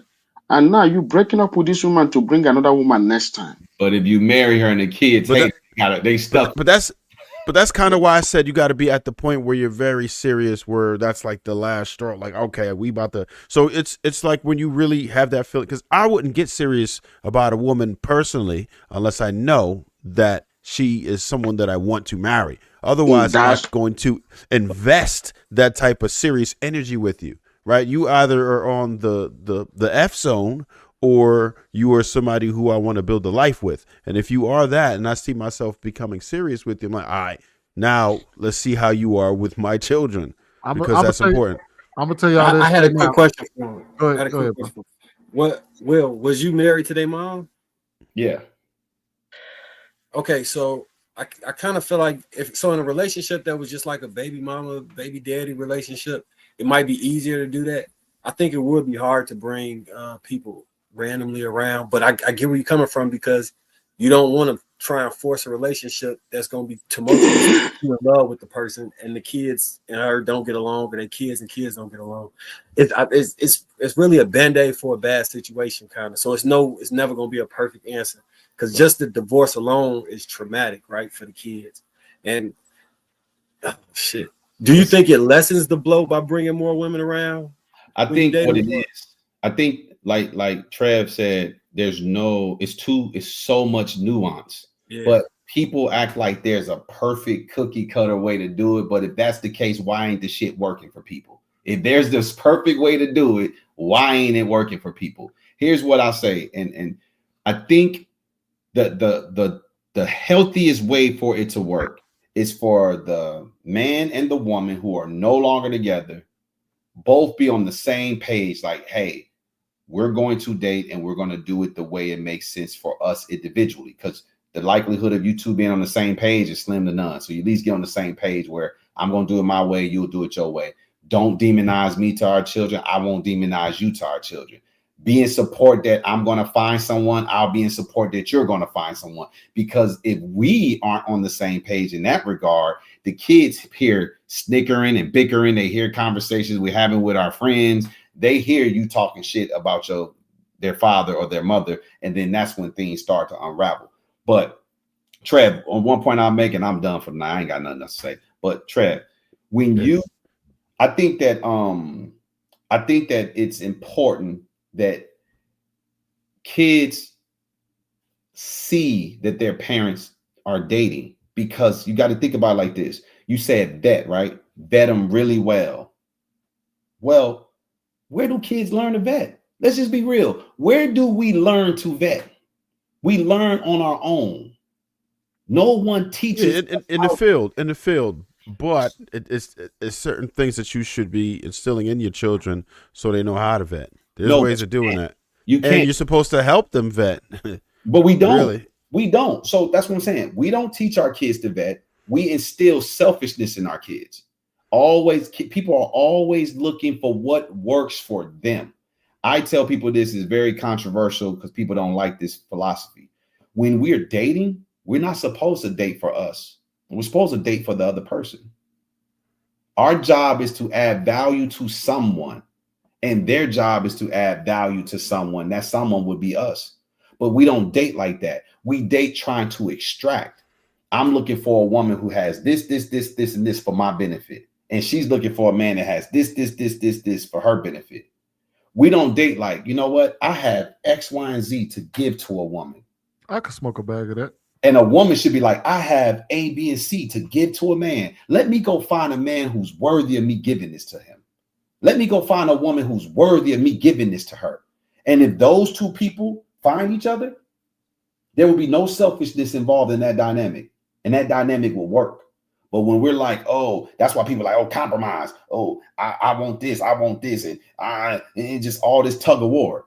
Shit is out of bounds, out of whack, and is not getting any better time. I don't believe in compromise. That's a horrible word when it comes to relationships. To go back to the kid thing, though, I'm going to be real with you. If you understand kids, you understand that kids going to do what kids do. Your kid ain't gonna have no veto power over who you date anyway. You're gonna do whatever the fuck you want to do at the end of the day, whether your kid like it or not. If you like that woman and you love the hell out of that woman or whatever, and you think she's worthy of it, you're gonna tell your kid to get in line just like you'll tell your woman to get in line when it comes to the finances. So that's the reality of the situation. You're gonna sit there and tell little Timmy, shut the hell up. I'm dealing with this woman. You don't need to stay out my bedroom, and you're gonna keep it pushing. Let me get to these super chats right quick. Advanced Perception $5 says, who wants an older woman? We all wanted older women when we were young. Please stop it. AP, what's going on, brother? $5 says, Kenny, why do you constantly take shots at my boy on how he met his fiance? It does give off hater vibes or maybe a little envious. Advanced Perception $2 says, we all know Kanye did it for the attention. That's a man with $4.99. And lastly, Gina $7.89, $5 says, I work too hard for my money. I'm not giving no one fully control over my money unless he makes more than I would do that. Ain't that what I said? I think that her comment is cute, but if he was a CPA and have more sense on how money works, then that may be a different argument. She still would. If I could, I think what Will said about the. Did we lose him? I don't know. Fruit froze earlier too. Yeah. I'm bringing it to an end, Ikene. So I don't want to keep it going. I know people got it. Okay. Let me just add one thing. I think he was trying to say about money management. Yeah, give your money to a man to manage it for you if he's good with money. I'm gonna close it out by saying this, and if Drew come in, I'll just let him finish. But I think we all said some truth. I think there's just a lot of things we could take away from it. I always say operate on a spectrum, and that spectrum is I think Will is saying is basically if he had to choose, he would prefer to have it than not have it. Because at least if you lean towards that way, then you ain't got to worry about everything else that come with it. If you find somebody that's able to work with you, then that's cool. It's a bonus. But if you leaning more within this range and having it, then you will never know what it feels like not to have it and have to go through those problems or to be equal with somebody. I've dated out here. There are women that do make a lot of money that are very generous. And then I've seen some women that make a lot of money and then they are independent, they're selfish. So you got all sorts of people out here. So everybody's relationship is not going to be 100% the same. So it's good information floating around so that whenever you find yourself in a situation, you'll know what to do. That's how I prepare my kids, is to be able to make the right choices, because I can be gone tomorrow. God forbid I could be gone tomorrow. And if you don't remember, one thing that I've ever said is that when you get there, you got to be able to make the right decision, because I'm not going to always be able to hold your hand and walk you through it. So hopefully I'm preparing you correctly for you to be able to make the decision. And that's to my daughter and to my son, because they're going to do what they want to do. You can have it a strong influence and just hope somebody else ain't in their ear. But go ahead, True. Go ahead and close this out, and then we're going to get up out of here. Apologize. I was just saying that I think that there would be a stronger position if you chose to be engaged to that woman and you act like you can't continue to date her at the engagement state.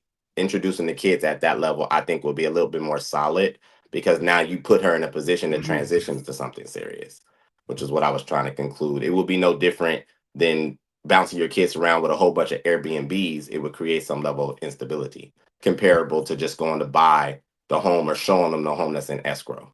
But I digress. Okay. I want to thank everybody that's tuned in tonight again. So make sure we support each other. Everybody mostly have their IGs that's there. YouTube channels got things going on. So make sure y'all tap in and support them. If you're in the Dallas area looking for a cut, make sure y'all hit up Sweeney.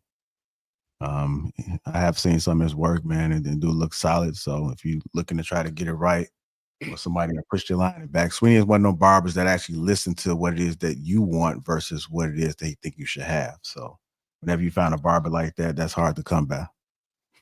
That's what's up. Did Sweeney cut your hair, JR? No, I don't have no hair to cut, man. You talking beard? Nah, I was talking about your head. I got no hair. But I did go to barber school for like about 6 months. So I had been dancing around with the whole hair thing since high school. But I got an easy cut though. Easy cut. Yep. So we'll go ahead and get up out of here, man. Y'all hit that like button also. Make sure y'all subscribe to the channel. Thanks for you guys for your support. Catch us.